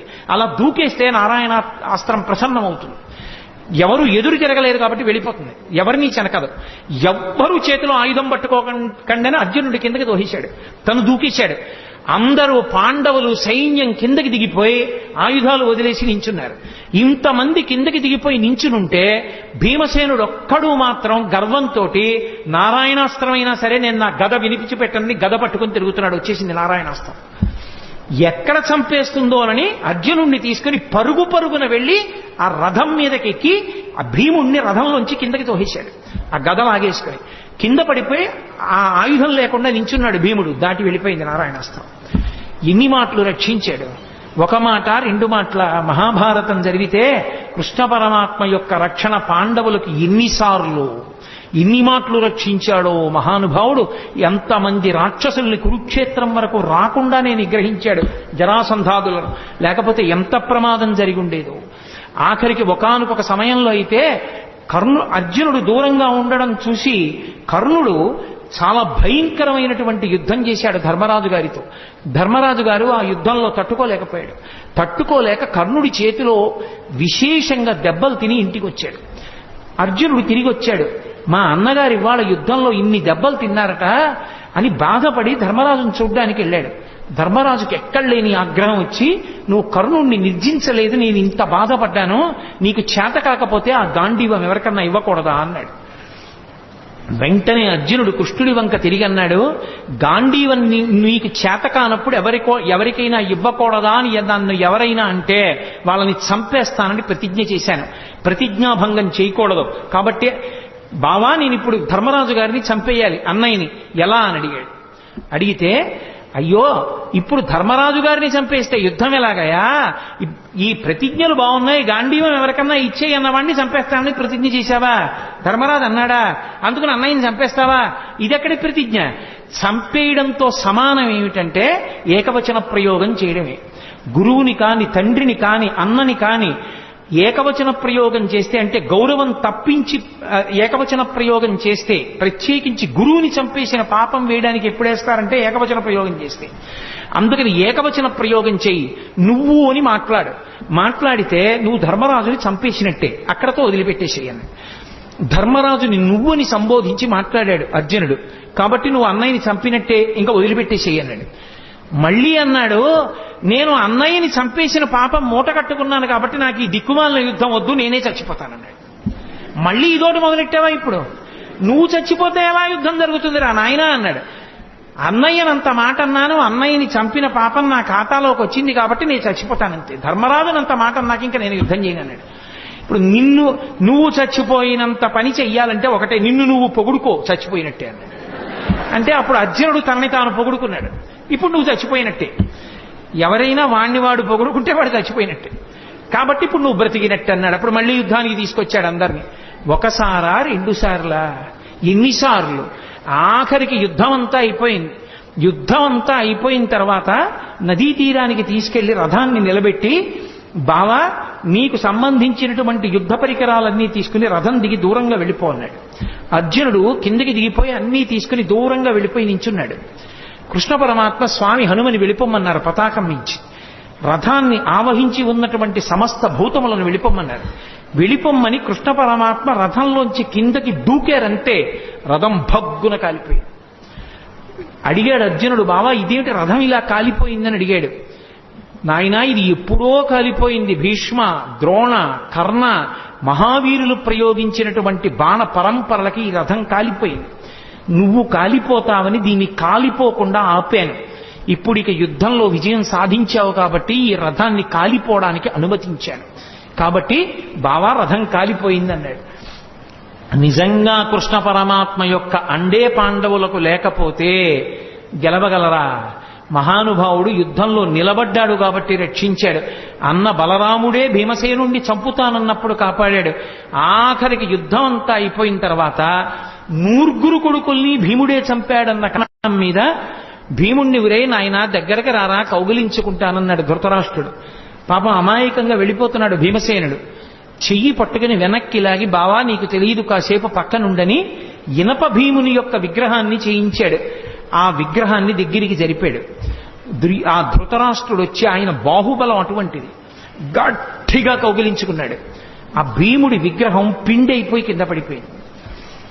అయ్యో భీమా చచ్చిపోయావా నాయనా అని దొంగేడుపు మొదలెట్టాడు. నువ్వు ఎడవక్కర్లేదులే, భీముడు బ్రతికే ఉన్నాడు, ఇప్పటికీ నీకు బుద్ధి రాలేదా అని మాట్లాడాడు. లేకపోతే ఏమైపోను, గాంధారి పంచపాండవుల్ని శపించాలనుకుంది. ఒక్కొక్కళ్ళని పిలిచి మాట్లాడితే హడిలిపోయి పారిపోయారు ఒక్కొక్కడు. చిట్ట చివర ధర్మరాజుని పిలిచింది. అమ్మ తప్పు చేసిన పిల్లాడిని పిలిస్తే, అమ్మా కొట్టినా నీ ఇష్టం, చంపినా నీ ఇష్టం అమ్మా, తప్పు చేశానని కాళ్ల మీద పడిపోతే ఏమీ చేయలేని తల్లిలా ధర్మరాజు వచ్చి గాంధారి కాళ్ల మీద పడిపోతే పెద్ద నిట్టూర్పు విడిచింది. ఆ నిట్టూర్పు విడిచినప్పుడు ఆవిడ కళ్ళకి కట్టుకున్న బట్ట జారింది. జారినందుకు ఆవిడ కళ్ళల్లోంచి వచ్చినటువంటి కాంతి ఆ ధర్మరాజు గారి పాదాల వేళ్ల మీద పడింది. ఆయన వేళ్లు కాలి బొబ్బలెక్కిపోయాయి. అంతటి తీవ్ర దృక్కులతో చూసింది. చిట్ట చివరికి పాండవులను రక్షించినందుకు గాంధారి వలన కృష్ణ పరమాత్మ శాపం పొంది అవతార పరిసమాప్తి చేశారు. భక్తపరాధీనుడై మహానుభావుడు ఎంతమందిని రక్షించాడో. అందుకే భీష్మాచార్యుల వారు భాగవతంలో స్తోత్రం చేస్తూ, త్రిజగన్మోహన నీలకంతితను ఉద్దీపింప ప్రభాత నీరజబంధు ప్రభమైన చేలముపయిన్ రంజిల్ల. ఆయన వచ్చినప్పుడు ఎంత అందంగా ఉంటుందంటేట కురుక్షేత్రంలో యుద్ధానికి. త్రిజగన్మోహన నీలకాంతితను ఉద్దీపింప, 3 లోకములు కూడా ఆకర్షింపబడేటంతటి అందమైనటువంటి నీలమేఘ ఛాయతో ఉంటాడు. తను ఉద్దీపింప ప్రాభాత నీరజ బంధు ప్రభమైన చేలము పయిన్ రంజిల్ల నీలాలక వ్రజ సంయుక్త బంధుర సేవ్యమై విజృంభింప మా విజయుంచేరుడు వన్యకాడు మది నావేశించు నెల్లప్పుడు అంటాడు. ప్రాభాత నీరజ బంధు ప్రభమైన అంటే తామర పువ్వులకు మిత్రుడైనటువంటి ప్రభాతకాల సూర్య భగవానుడి యొక్క కాంతి ఎలా ఉంటుందో అటువంటి చేలమును కట్టుకున్నటువంటి వాడు. అటువంటి కృష్ణుడు అర్జునుడి రథం మీద కూర్చుని సారథ్యం వహించాడు కాబట్టి బ్రతికాడు. అదిగో ఆ భక్తపరాధీనుడైన కృష్ణుడున్నాడే, ఆయన నన్ను రక్షించుగాక అని చెప్పుకున్నాడు. హయరింకాముఖ ధూళి ధూసర పరిణ్యస్తాలకోపేతమై రయజాత శ్రమతోయ బిందుజితమై రంజిల్లు నిమ్మోముతో జయముం పార్థునకిచ్చు వెట్కనని నా శస్త్రాహుతించాలనొచ్చిగ బోరించు మహానుభావు మదిలో చింతింతు నశ్రాంతమున్నంటాడు. ఆయన కర్మ ఎదురుగుండా సారథ్యం చేసేటప్పుడు యుద్ధం జరుగుతుంటే మాట వినపడదు. రథం ఇటు పోనీ అని చెప్పడానికి చేతిలో ధనస్సు ఉంటుంది, బాణం ఉంటుంది. అప్పుడు రథి వెనకాతల ఉన్నవాడు సారథిని పిలవాలంటే కాలెత్తి డొక్కలో పొడుస్తాడు. పొడిస్తే వెనక్కి తిరిగి చూడాలి. ఆయన కర్మ కాలి చేశాడా సారథ్యం. హయరింకాముఖ ధూళి ధూసర పరిణ్యస్తాలకోపేతమై ముందు గుర్రాలు పరిగెడుతుంటే వాటి మించి పైకి రేగినటువంటి ధూళి ఒంటిని పట్టేస్తే చెమటలు పట్టి మట్టి అంటుకున్నవాడై అయినా కూడా జయముం పార్థునకిచ్చు వెట్కనని నా శస్త్రాహుతించాలనొచ్చియు బోరించు మహానుభావు మదిలో చింతింతున శ్రాంతమున్ అన్నాడు. నేను అన్ని అస్త్రాలు ప్రయోగిస్తుంటే వాటి ధాటికి తట్టుకుని ముందు సారథి మీద వేస్తుంటే సారథికి తగులుతాయి కాబట్టి వెనక అర్జునుణ్ణి రక్షించడానికి నా బాణములను ఎదుర్కొన్న కృష్ణుడున్నాడే, ఆయన నా మనస్సుని ఆవేశించుగాక. అలాగే మహానుభావుడు ఒక సూర్యుండు సమస్త జీవులకు తానొక్కొక్కడైతోచు పోలిక ఏ దేవుడు సర్వకాలము మహాలీలన్ నిజోత్పన్న జన్య కదంబ హృత్సరోరుహములం నానా విధానోరూపకుడయ్యొట్టు ఈశ్వరుని ప్రార్థింతు నశ్రాంతమున్ అంటాడు. ఒక్క సూర్యుడు ఒక్కొక్కళ్ళకి ఒక్కొక్క సూర్యుడిగా కనపడినట్టుగా ఉండి అందరినీ రక్షించేటటువంటి పరమాత్మ రాశీభూతమై కృష్ణుడిగా అర్జునుడి రథం మీద కూర్చుని యుద్ధం చేశాడే, ఆయన మమ్ము రక్షించుగాక. అసలు కృష్ణావతార ఘట్టంలో పతాక స్థాయి భీష్మాచార్యుల వారితోటి. ఎందుచేత అంటే సర్వసైన్యాధిపత్యం భీష్మాచార్యుల వారికి ఇచ్చారు. ఈ పద్యంతో నా ఉపన్యాసాన్ని పూర్తి చేస్తాను. ఇటు సర్వసైన్యాధిపత్యం భీష్మాచార్యుల వారిది, అటు కృష్ణుడు ఏ ప్రతిజ్ఞ చేశాడని అడిగాడు భీష్ముడు. ఆయుధం పట్టట, కేవలం సారథ్యం మాత్రమే చేస్తాట, అలా ప్రతిజ్ఞ చేశాడన్నారు. ఓహో, అలా ప్రతిజ్ఞ చేశాడా? కృష్ణుడు పరమాత్మ అని భీష్ముడికి తెలుసు. భీష్ముడు అన్నాడు, నేను ప్రతిజ్ఞ చేస్తున్నాను, నేను కృష్ణుడి చేత ఆయుధం పట్టిస్తానన్నాడు. భక్తుడు నెగ్గాలా, పరమేశ్వరుడు నెగ్గాలా? యుద్ధం వచ్చింది, కృష్ణుడు ఆయుధం పట్టడుగా. భీష్మాచార్యుల వారు యుద్ధం చేస్తున్నారు. కృష్ణుడి చేత ఆయుధం పట్టిస్తే భీష్ముడు నెగ్గుతాడు, కృష్ణుడు ఆయుధం పట్టకపోతే కృష్ణుడు నెగ్గుతాడు. భగవంతుడా భక్తుడా ఇద్దరికీ వేదిక కురుక్షేత్రమైంది. భీష్మాచార్యుల వారు విపరీతంగా బాణ పరంపర విడిచిపెట్టేస్తున్నారు. తట్టుకోలేకపోతున్నాడు అర్జునుడు. వెనక్కి తిరిగి చూశాడు కృష్ణుడు, పూచిన మోదుగు చెట్టును కొట్టినట్టు కొట్టేస్తున్నాడు. రక్తం కారిపోతోంది అర్జునుడికి. అంతే, మరిచిపోయాడు తన చేసిన ప్రతిజ్ఞ. కుప్పించి ఎగసిన కుండలంబుల కాంతి గగన భాగం వెల్ల కప్పికొనగా ఉరికిన నోర్వక నుదరంబులో నున్న జగముల వ్రేగున జగతి కదుల చక్రంబు చేబట్టి సనుదించురయమునపైనున్న పచ్చని పటముజార నమ్మితి నాలావు నగుబాటు చేయకు మన్నింపుమని క్రీడి మరల దిగువ కరికి లంఘించు సింహంబు కరణి మెరసి నేడు భీష్ముని చంపుదు నిన్ను కాతు విడువు మర్జున యటంచు మద్ది శిఖవృష్టి తెరలి చనుదించు దేవుండు దిక్కు నాకు అని చెప్పుకున్నాడు భీష్మాచార్యుల వారు. ఎవరు నాకు దిక్కు అంటే చెప్పాడు. అదిగో ఆ రోజున నేను బాణ పరంపరలు విడిచిపెడుతుంటే అర్జునుడు తట్టుకోలేకపోతే ఎక్కడ అర్జునుడు కింద పడిపోతాడోనని అర్జునుణ్ణి రక్షించుకోవడం కోసం తను ఆయుధం పట్టనన్న ప్రతిజ్ఞని కూడా మర్చిపోయి పగ్గాలు విసిరి పారేసి రథం నుంచి కిందకి దూకేస్తే కుప్పించి ఎగసిన కుండలంబుల కాంతి గగన భాగం వెల్ల కప్పికొనగా ఆ దూకినప్పుడు కృష్ణుడి కుండలములు ఇలా ఊగితే వాటి కాంతి ఆకాశాన్ని కప్పేసిందిట. ఆయన కడుపులో ఉన్నటువంటి జగములన్నీ ఇలా ఊగిపోతే కోపంతో ఆయుధం పట్టనన్నవాడు చక్రం పట్టుకుని పరిగెత్తుకొచ్చేస్తుంటే పైనున్న పచ్చని పటముజార వేసుకున్న అంతటి ఆ ఉత్తరీయం జారి కింద పడిపోతుంటే నమ్మితినాలావు నగుబాటు చేయకు మన్నింపు మన్ని క్రీడి మరల దిగువ. బావా బావా అర్జునుడు చేతకాని వాడు కాకపోతే కృష్ణుడు ఆయుధం పట్టుకున్నాడని లోకం చెప్పుకుంటుంది. బావా వదిలేయి వదిలేయి వదిలేయి అని అర్జునుడు వెంట పడుతుంటే నేను సారథ్యం చేస్తుండగా నా వెనక నువ్వు ఉండగా నాకు పరమభక్తుడమైన నిన్ను నా ఎదురుగుండా ఇన్ని బాణాలు పెట్టి కొట్టేస్తాడా? సంపేస్తాను ఇవాళ భీష్మాచార్యుల వారిని ఏమనుకుంటున్నాడోనని కరికి లంఘించు సింహంబు కరణి మెరసి నేడు భీష్ముని చంపుతూ నిన్ను కాతు విడువు మర్జున యటంచు మధ్య శిఖవృష్టి తెరలి చనుదించు దేవుండు దిక్కు నాకు. అర్జున విడిచిపెట్టవాయా? ఏమిటి మాట్లాడుతున్నావు? నేనుండగా నిన్ను చంపుతాడా? ఏమిటా బాణాలు వేయడం? సంపేస్తాను ఇవాళ భీష్ముండని తన ప్రతిజ్ఞ కూడా మరిచిపోయి చక్రం పట్టుకుని పరిగెత్తుకుంటూ వచ్చి నన్ను చంపేద్దామని వచ్చేసినటువంటి భక్త పరాధీనుడైన కృష్ణ భగవానుడున్నాడే, ఆయన నాకు దిక్కని చెప్పుకున్నాడు భీష్మాచార్యుల వారు. అంతటి మహానుభావుడు కృష్ణావతారం అంటే ప్రాతస్మరణీయం. ఆ కృష్ణ భగవానుణ్ణి తలుచుకుంటే చాలు జగదాచార్యుడు. ఎన్ని యుగాలైపోయినా కూడా లోకానికి జ్ఞానాన్ని పెంచిపెట్టడానికి భగవద్గీతనిచ్చినటువంటి మహానుభావుడు, అనుగీతనిచ్చినటువంటి మహానుభావుడు. అంతటి కృష్ణ పరమాత్మ అంత గొప్ప అవతారం, పరిపూర్ణావతారం. అటువంటి కృష్ణావతారం తర్వాత వచ్చినటువంటి అవతారం కల్కి అవతారం. If you like this video, hit the like button. For more videos, subscribe to our channel. If you have learned anything from this video, comment down below. Subscribe.